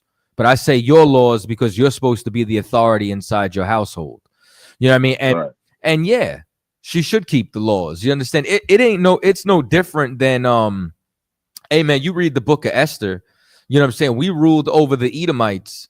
And they had to follow our rules inside of our land. Hell, you go back to 2 Kings, the 17th chapter, when they brought all the heathens into the land, lions was tearing them up until they learned our ways. You know, Christ come back, the Chinese, Japanese, they ain't gonna be, you know, there ain't gonna be no more octopus tentacles, just, you know what I'm saying, coming out of a bowl alive before they try to slurp that thing down like noodles. You know what I'm saying? Like, ain't gonna be no more cat, rat, and dog being served on these damn Chinese stores and what have you. So what you got to realize is everybody's going to obey our laws. You obey those laws, that's your household, and you know what I'm saying, and fight for them to be obeyed. And who gives a damn what her reason is? You understand? What matters is that she don't try to bring no damn Christmas tree in your crib. right. So what about salvation for her? Okay. As far as salvation, man, listen, you know what I'm saying, that's your woman, man. Treat her like that. But this is what it all comes down to, right? You know what I'm saying? I ain't gonna turn around and tell you who the Lord gonna have mercy on, who the Lord not gonna have mercy on, whatever the case may be. You know what I'm saying? With the main thing that you need to realize is each man got to seek out their own soul's salvation. You know what I'm saying? So what are you doing as an individual, as yourself, that the Lord should be having mercy on you? Because there's nobody that could be around you, whether it was a woman who's an Israelite, or if it was, you know what I'm saying, if you had your children are going to be Israelites, anybody around you looking at you as an example, if you aren't the example, if you aren't already living it, you know what I'm saying? Like, listen, bro, like, you know what I'm saying? I've been doing this. This will be my 12th Passover. I don't know if I'm saved. You know what I'm saying? Listen, I'm from New York and I'm arrogant. You know what I'm saying? But I am not arrogant enough to believe that the Lord needs me. I am not arrogant enough to believe that there is anything that I've done to think that I got a guaranteed spot on a chariot, because Moses split the Red Sea and did not get the kingdom. I ain't split the Hudson. I ain't split a goddamn puddle. You know what I'm saying? I ain't raised nobody from the dead. I can't throw a damn thing on the ground and it turn into a serpent. You know what I'm saying? Like all I did was go to camp and talk shit. Now let me not negate it like that. You know what I'm saying? Because it's more honorable than that. But what I'm saying is I went to camp, you understand, and prophesied. I followed orders. You understand? I taught. I ain't resist on the blood. So I can't turn around and think that I made it. So my question to you is, what's your resume? Man, I keep falling short. I ain't gonna lie, man. I try. I mean, I ain't gonna say I'm trying hard enough, but you know what I'm saying? I try to keep the laws, man. It seems like I'm always falling short, though. Well, here's what I'm saying. You trying to do that shit by yourself? Yeah, that's it. That's all I got. Yeah, that's why. You know what I'm saying? Because you should be in here. You know, I couldn't do this by myself. Nobody could do this by themselves. As scriptures say, you know what I'm saying? You gotta love your brother as yourself. How you gonna love your brother as yourself by yourself? Script. You also got to be able to what they said. What they say, congregate. There's holy convocations, man. You know what I'm saying? So what I would suggest. What you said, you in PA? Yeah, I'm in PA, probably like an hour away from Philly. Well, let me tell you something, man. It take me an hour and a half to get to Harlem from Staten Island, even though it's only 17 and a half miles away. You know what I mean? And I used to damn near drive to Philly once a month. So, you know what I mean? If I was you, I would go down to Upper Darby. I would get inside class, you know what I mean? And I would get familiar with these brothers. And that this way you have somebody who's going to hold you accountable. Because here's something else too, right? If you want to be in here, you're going to have to change. You know what I'm saying? It's like positive peer pressure. You have to conform because you won't be acceptable if you don't change. So you have to want to be acceptable in the eyes of the Lord. And this is the standard. You know what I'm saying? So I would call that number up. I would get in touch with them brothers, grab that number off the website and stop trying to do it by yourself. If you could do it by yourself, you would have done it by now. All right. Nobody could do it by themselves. I couldn't do it by myself. Nobody. Listen, Captain Tazaryach, one of the strongest brothers I know, he couldn't do it by himself. None of us could. Every single one of us need each other. You understand? So you just go on the website. What's the website? ISUPK.com. Real simple. Right. You know, the camp numbers are like the locust, the closest camp. Like, yep, be all right there. It's gonna be on there. You're gonna see a 267 number. I appreciate you. Wow. Hey, no sweat. All right, shalom. Give me 469. 469 is Cross the Line Radio. State your name, where you calling from. This is Steven. Steven, where you can calling hear me? from? I can hear. I'm okay. I'm calling from Dallas. From Dallas. Yes, sir. I had 2 or 3. Shalom. I had about 2 or 3 quick questions, if that's okay. That's cool. And then I got a question. Yes, sir. Dallas, right? Yeah. Why does it feel like Dallas is the city in Texas that wants to live above the Mason-Dixon line? Like why does Dallas feel different from every other city inside Texas? You tell me that? Because it is different. Dallas feels like it wants to be in the north. Right. Real talk. I'm with you on that. My first question. First of all, this wasn't a question until I was on hold. But like I told you, my name is Stephen, spelled just like the Stephen in the Bible. Was he Israelite, first of all? And have you ever known someone or yourself feel like your life is parallel to someone in the scriptures? I don't necessarily know if I could say parallel. I could turn around and I could say, like, you could see certain instances where, you know what I'm saying, like certain similarities that overlap. Like everybody in the Bible suffered. You know what I'm saying? Right. Like you know, the like when it talks about how a prophet is only without respect amongst his own home, amongst his own peers in his hometown, things of that nature. Like, you know, how the familiarity breeds contempt. those type of notions, or you know what I'm saying, things of that nature. But as far as like, you know, me trying to turn around and you know, look at how David was a fugitive, and then, you know what I'm saying, a brother on the run, and he's like, I'm King David. No, you're not, man. Chill out. Like, you know what I'm saying? Not like that. But yeah, Stephen was for sure Israelite. Okay.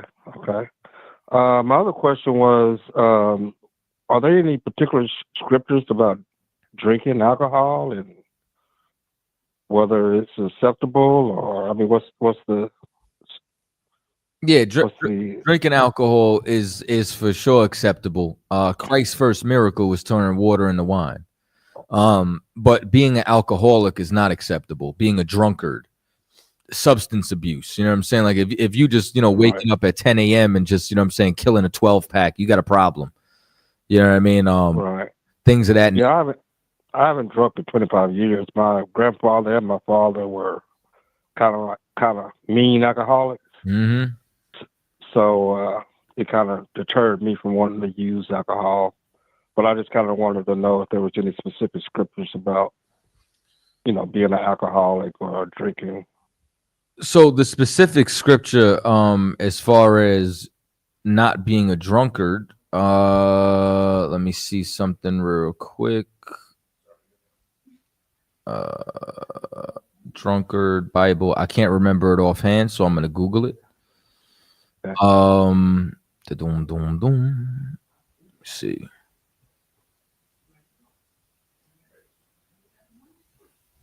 I'm trying to find something for you. I can Google it if that's okay, because I want to be able to ask you my last question. Deuteronomy 21:20 is one when it talks about you understand being a drunk. 21:20. 21:20 is definitely one. There's a couple in Proverbs, but the point is that you can't be an alcoholic. It's a sin to be an alcoholic. There's a difference between having a drink. There's a difference between, you know what I'm saying, having a low countenance and somebody cheering you up. There's also scriptures, even when it talks about alcohol being for your gut, meaning it could give you courage. You know what I'm saying? But as far as, you know what I'm saying, being an actual alcoholic, that's against the laws of God. Well, I know that they used to call alcohol spirits. So, you know, I've heard that, you know, that's kind of, you know, where I was going. I thought it might have been totally against, you know, the laws of Yah, because they used to call it spirits, because they used to change people's spirit. So, yeah, I don't know how you go ahead. Yeah, but you could also, you know what I'm saying, drink and be merry. You could drink and have a good spirit. You know what I'm saying? It's not like everybody got to drink some Henny and then go shoot up the block. Like, you know what I'm saying? Right. Like, That's very true. Like, I do know some happy alcoholics, and then I know some mean ones. Yeah, because the spirit inside of whatever's in you is going to be amplified on alcohol. Amplified. Yeah. I used to say the same thing when I used to smoke pot. You know, either you can free fall with it, or you can kind of tell your mind where you want to go, as long as you're conscious and aware that you're opening yourself to the spiritual world. Yeah, but so, we can't abuse any substance, though. You know what I'm saying? Exactly. I was just having a conversation with somebody the other day. I'm like, you know, promethazine is lawful, you know, if you're using it for a post-nasal back drip. But if you pouring like 3 ounces in a styrofoam cup with a Jolly Rancher, you know what I'm saying? Right. Some Sprite and sipping it slow, you know what I'm saying, till you melt into your couch, you're a drug addict. Exactly. My other question was, real quick, I was listening to Captain the other day, and he was saying, someone asked him a question about flat Earth. You know, which to me, I don't look at it as flat Earth versus a globe.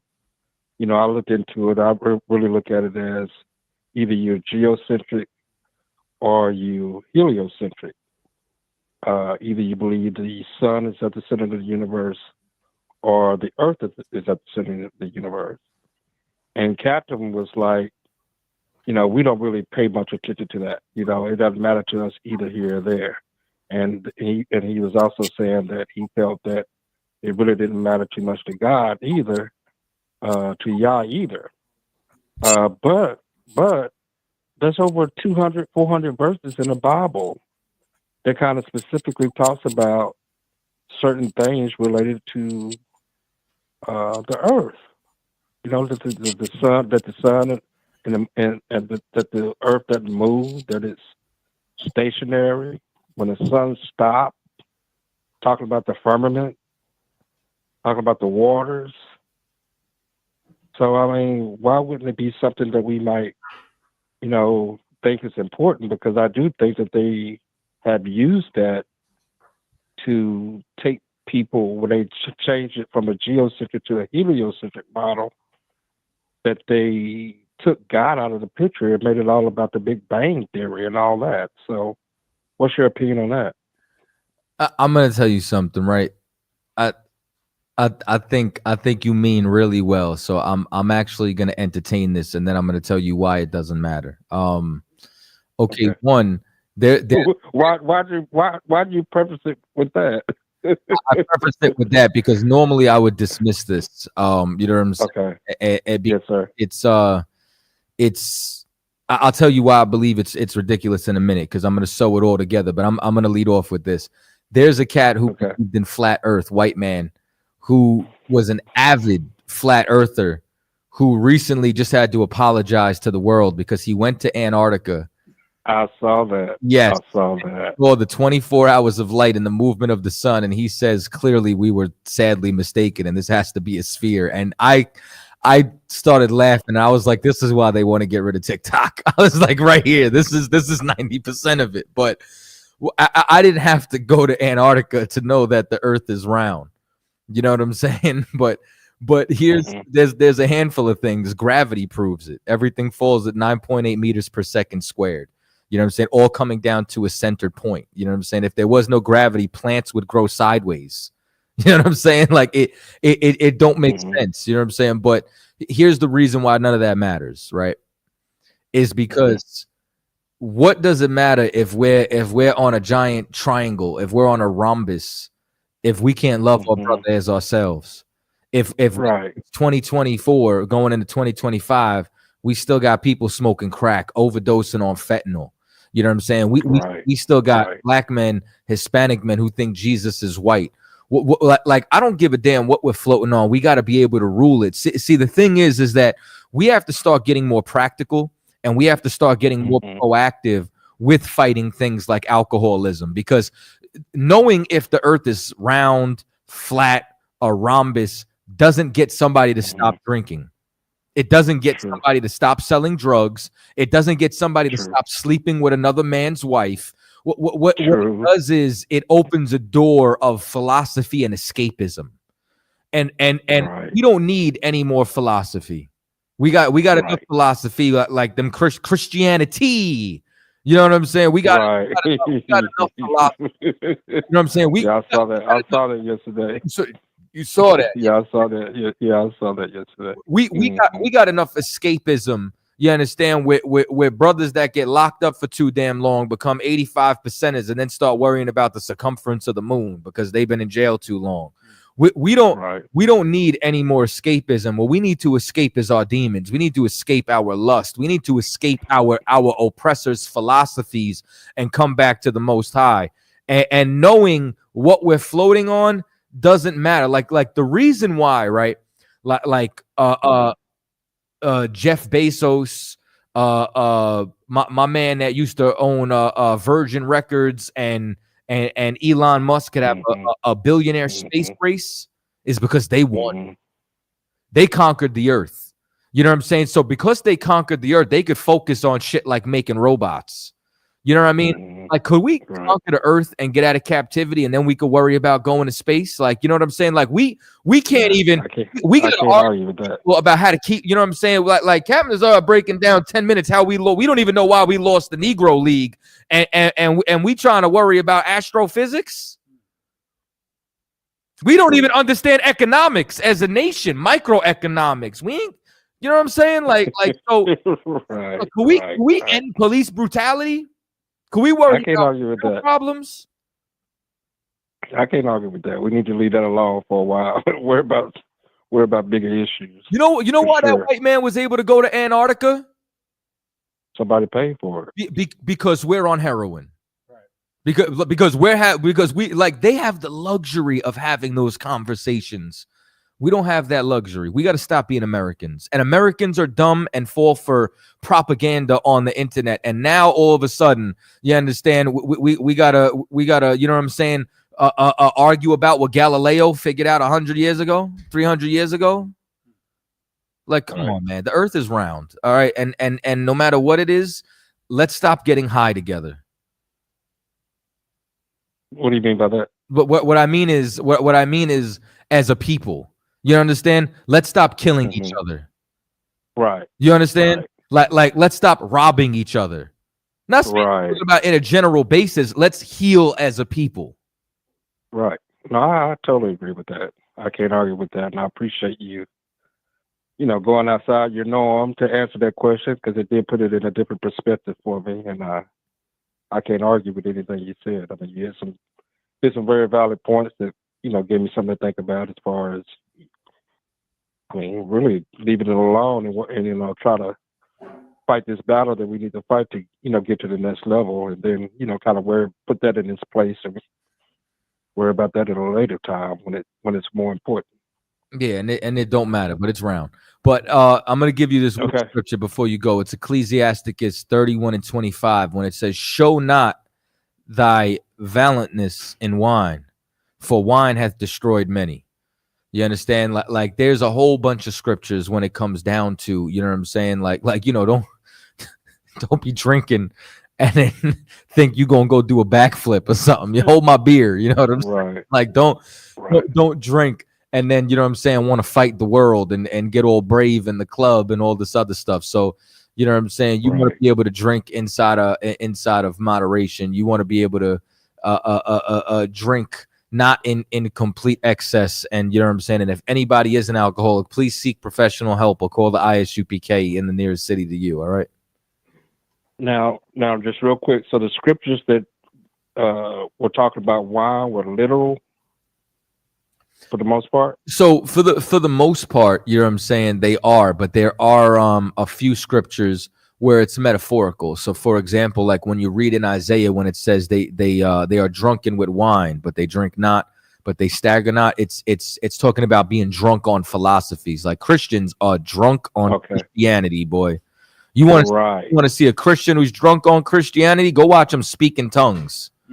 You understand? Right. They are drunk on vain philosophies and babbling. So it would all depend on the context of the scripture. You understand? But at large, majority of them are literal. Okay. Man, I really appreciate you taking my call and taking the time out to answer my questions thoroughly. No sweat. And I love you, brothers, man. Shalom. We love you too. Shalom. Lord willing, we'll see you at the Passover this year in Atlanta. Yes, sir. All right. No, where y'all gonna have it in Dallas? You listen, man. When your time comes, but in the meantime, it's in Atlanta. Make your way there. Okay, I got you. All right. Shalom. Shalom. Yes, sir. Maybe we'll have a drink at the Passover. Let's go to 785-424. Hey, can you hear me? I can hear you. Who's this? This is Sunshine Shawnee. You the one who called up? Are you the one who called up about Dina? Yeah, I just had a follow-up question to this about Dina. Yeah, that's me. Huh? You just don't want to accept the answer, huh? Well, why did Jacob let her go there for 3 days? Yeah, this is what I mean. I understood the part that you said they were just lying to Shechem and his dad. I understand that part. But why did she stay for 3 days? Why did she stay where? In Shechem's home. How did she get there? I mean, she was already there.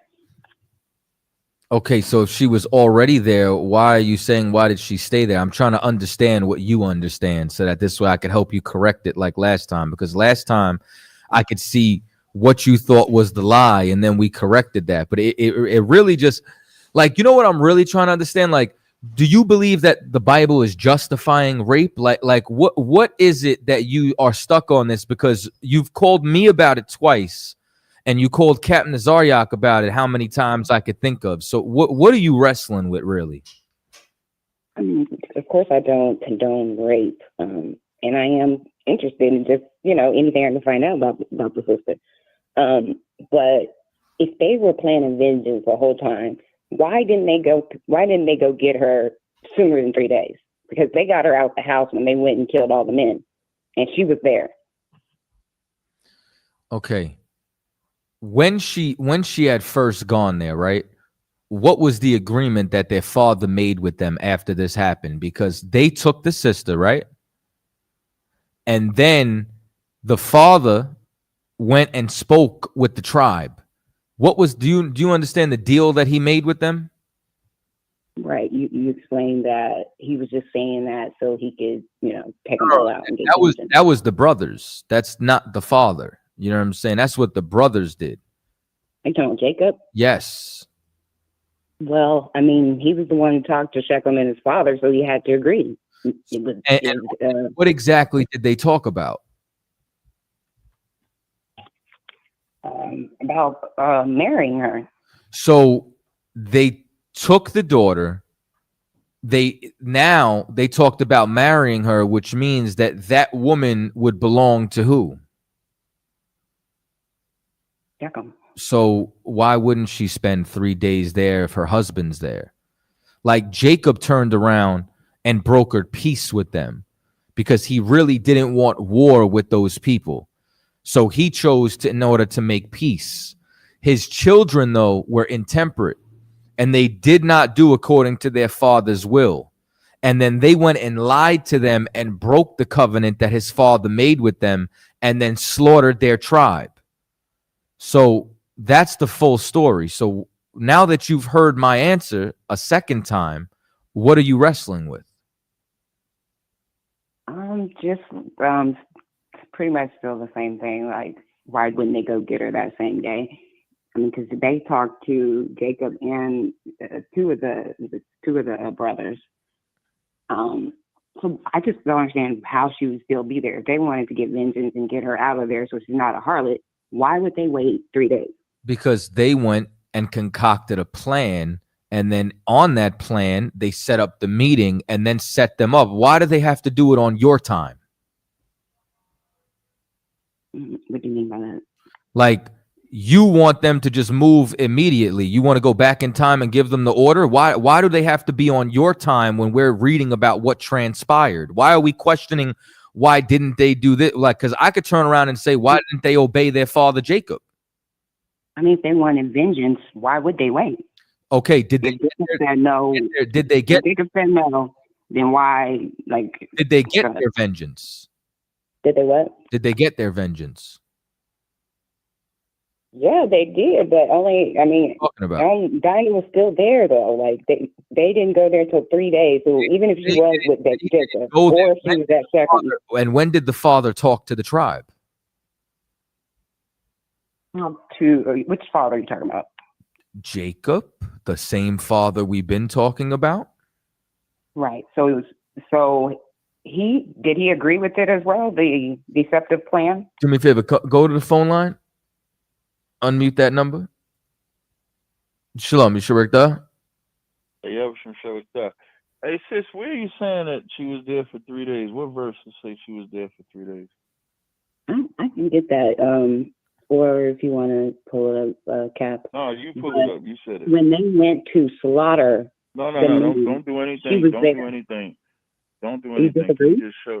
Can you just show the 3 days that you're talking about, please? I want to get straight to the point.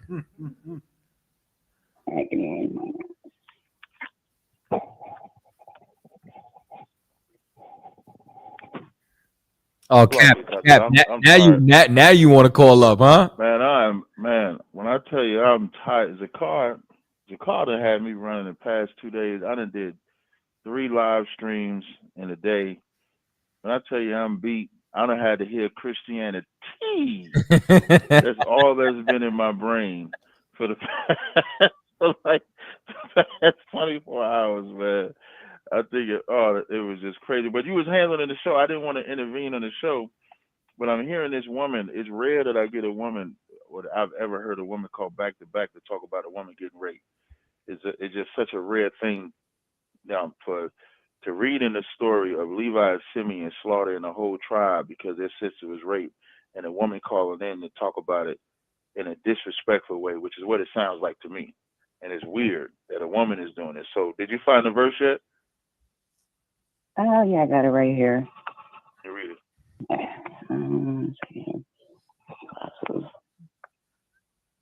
Okay, so here, and it says here, and it came to pass on the third day when they were sore that two of the sons of Jacob, Simeon and Levi, Dinah's brothers, took each man his sword and came upon the city boldly and slew all of the males.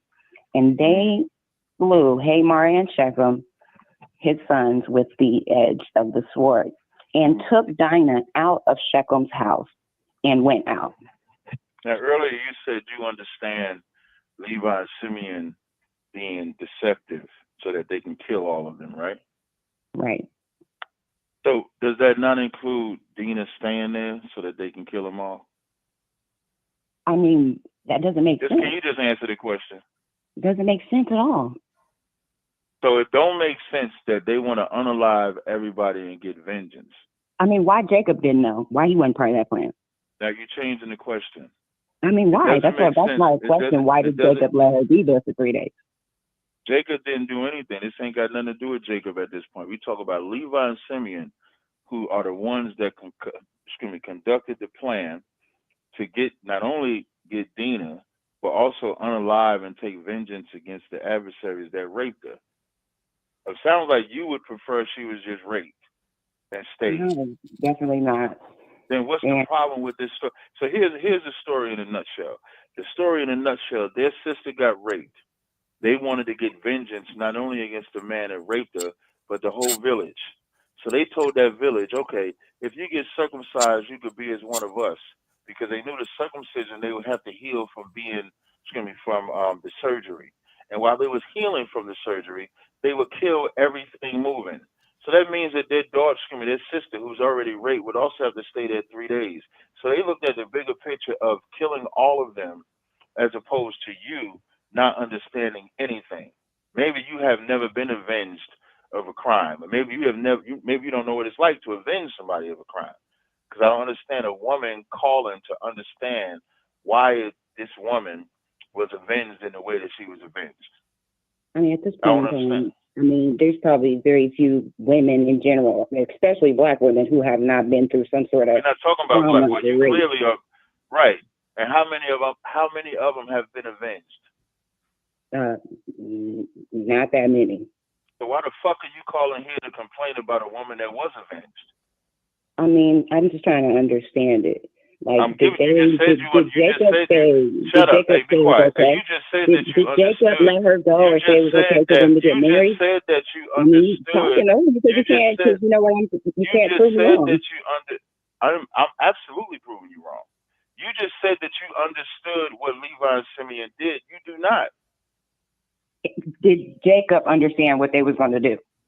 No. The text Why didn't he know? Jacob understood. So Jacob is the one who agreed the fake agreement to let her marry Shechem then, right? Say it one more time.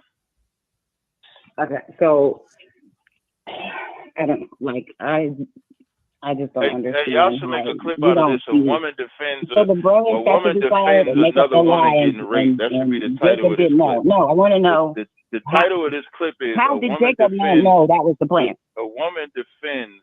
And if he made the plan, that means that she could be with a different nation. You heard me, right? I heard. That's a different nation. I heard you. And she just keep trying to overtalk you, but I heard you and her at the same time. And yeah, we're gonna title this: "A Woman Calls In to Say That Dinah Deserved to Get Raped." Yeah, and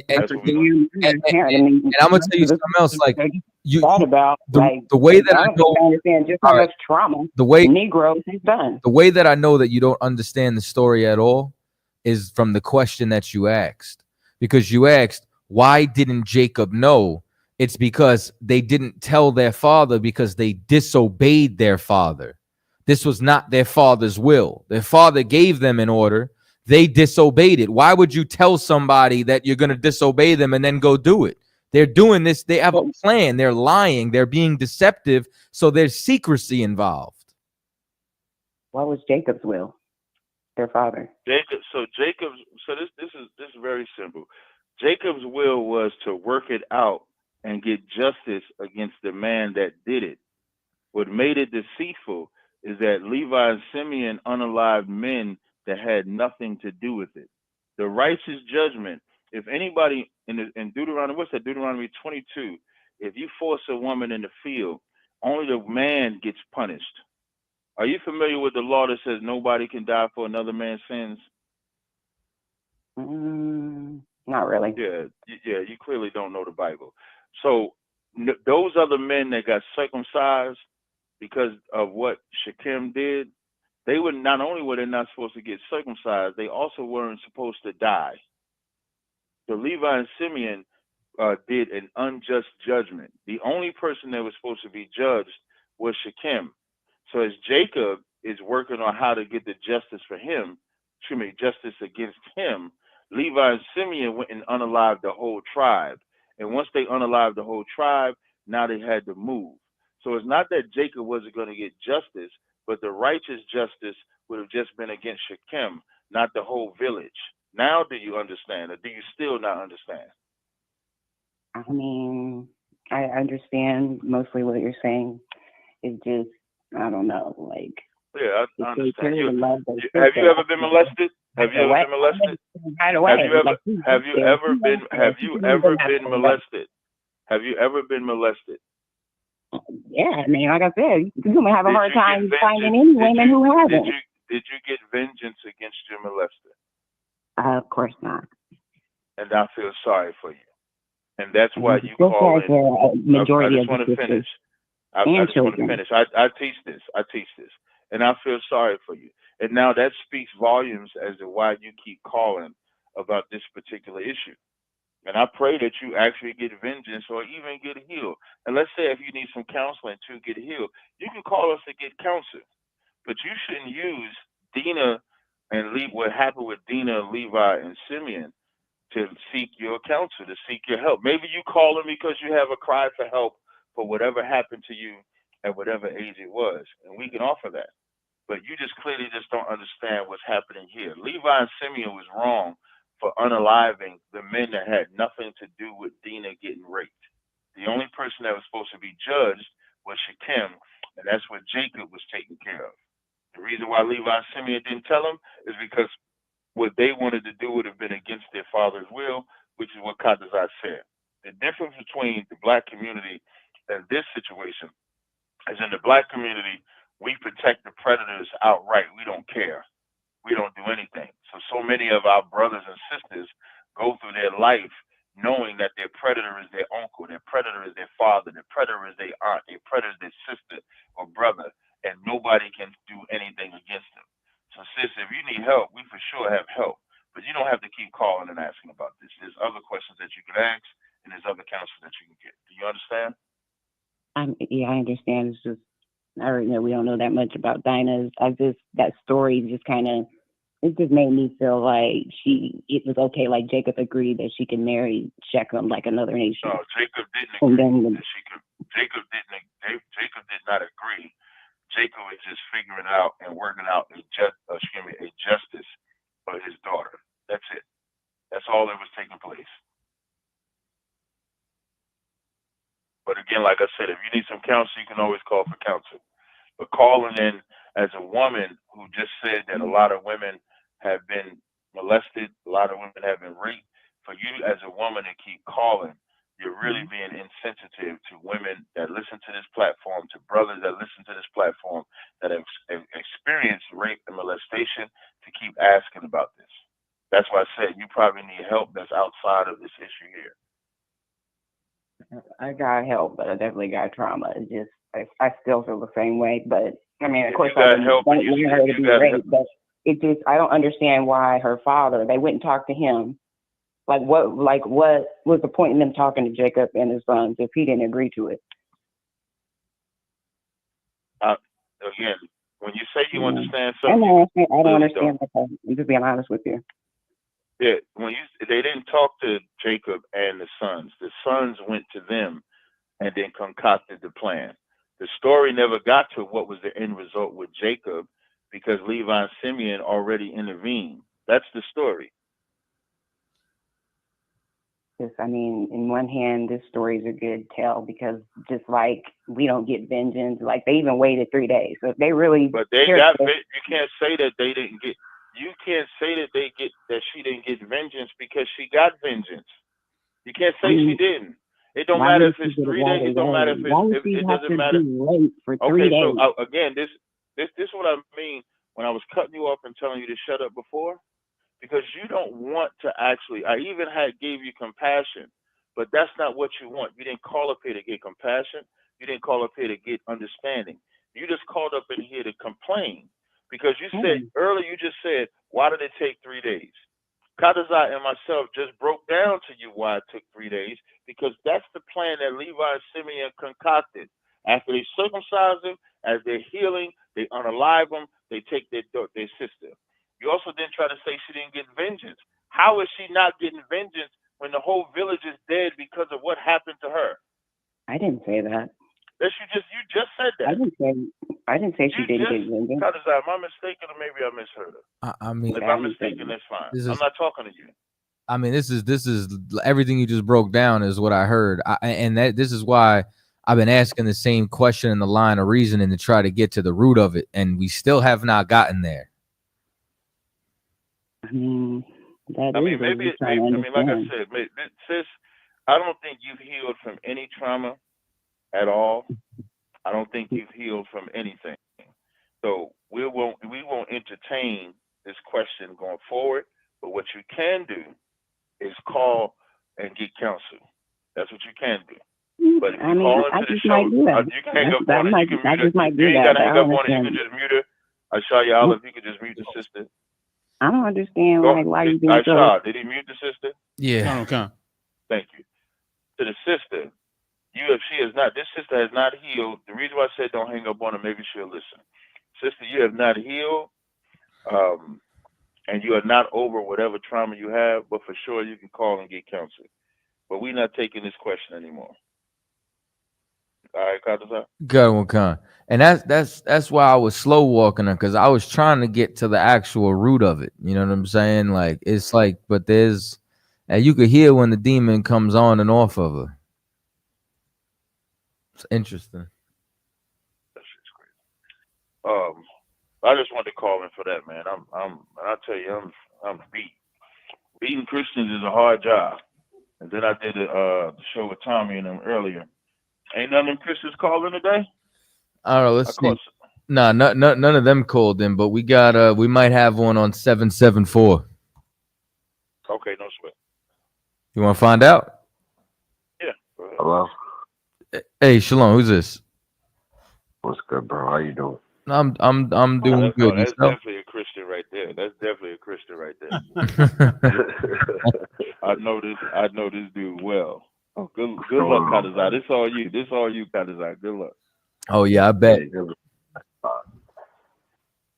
But yeah, I want to talk about how you guys claim that only Israelites can be saved, but we have a story in the Old Testament of Joshua where God spared Rahab and her family through faith.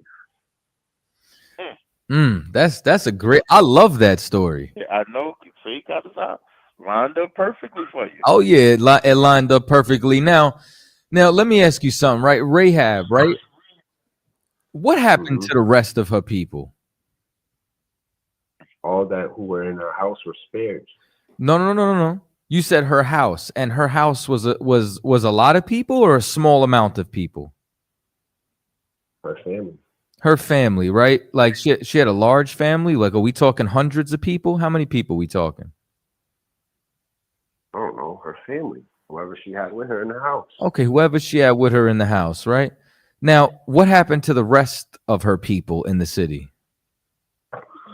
They were destroyed. So just to be clear, so she saved herself. she saved a handful of people in her house, and the rest of the city was utterly destroyed and wiped out by who? Israelites. By Israelites. This is very interesting. Technically, God. Well, okay, God, right? And God did it by the hands of the Israelites, correct? Yes, that's a better way. Yes, that's an excellent way to put it. So if we say Israel, then we're still correct because that's the tool God used to wipe them out, right? 35th chapter. So exactly. So now, hold on. So Rahab was saved because she betrayed an entire city. Do we agree? No. So what did Rahab do in order to receive this said salvation? What did Rahab say to the spies? She said, "I know your God, and I know what's going to happen." Wait, hold on. Before you do that, you got to answer the question that he's asking you now. No, because he's asking you what did Rahab. CHAATAZA, can you repeat the question again? So what did Rahab do in order to receive said salvation? What she did, she hid the spies. She hid the spies from who?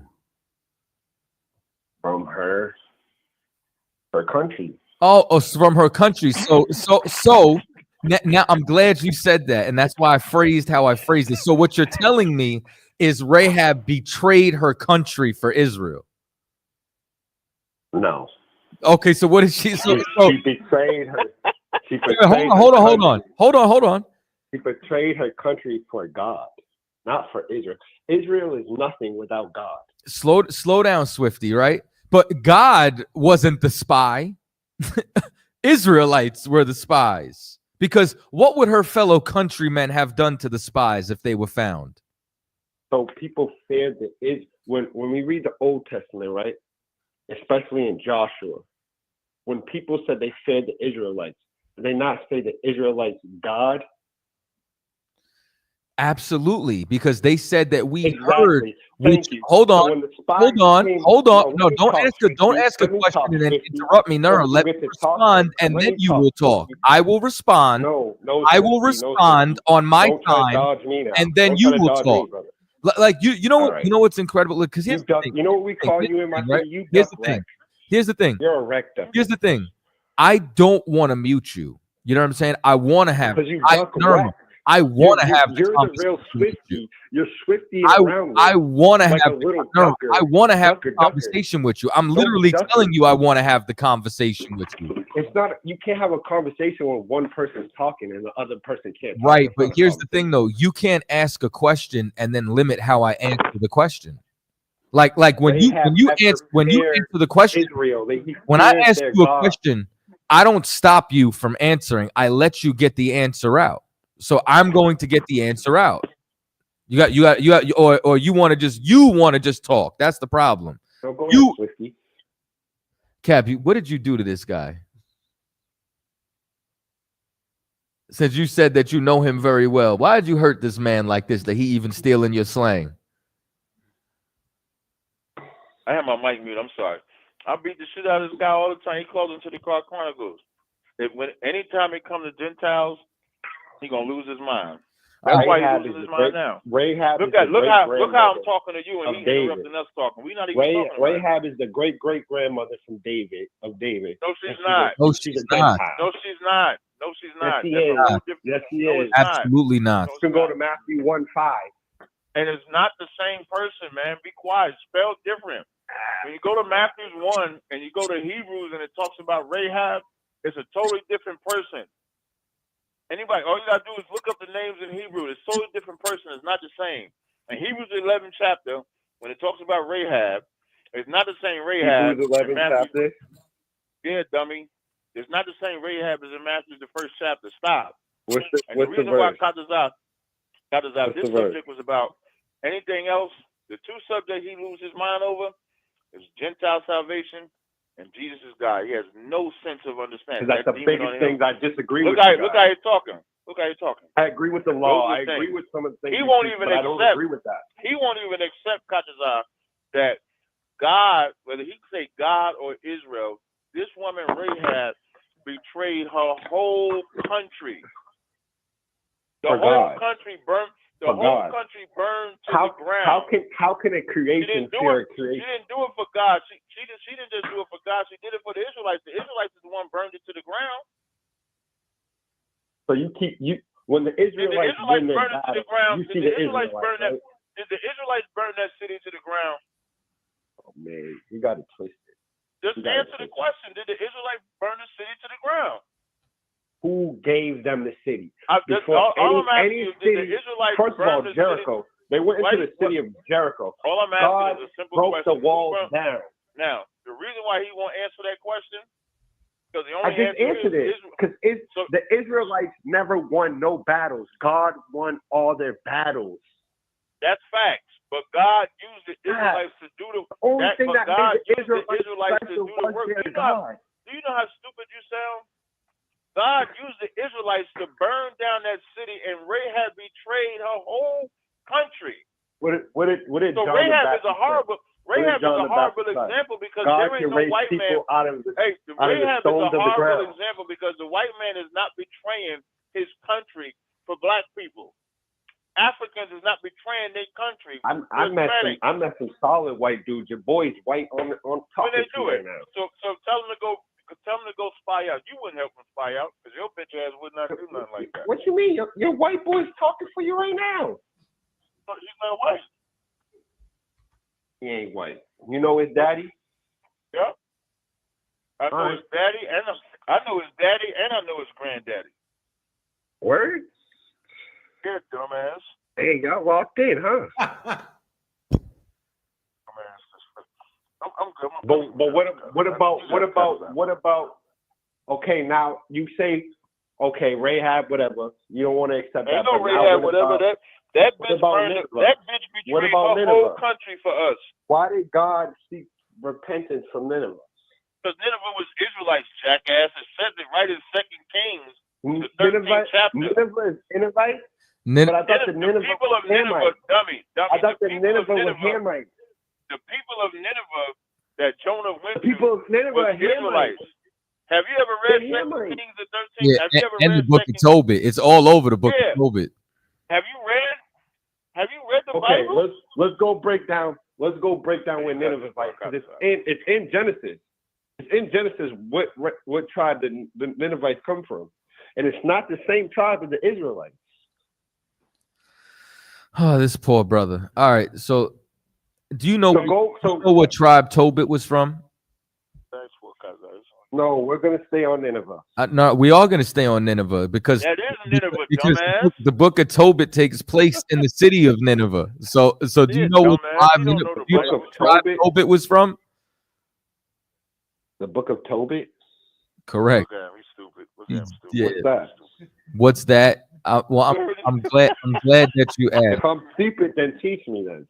I definitely don't got a problem teaching you. The book of Tobit is inside the Apocrypha. Are you familiar with the Apocrypha? No. Okay, those are the 14 books that were removed from the Bible during the Protestant Reformation. But hold on. I want to say something real quick. I'm hearing Genesis 10.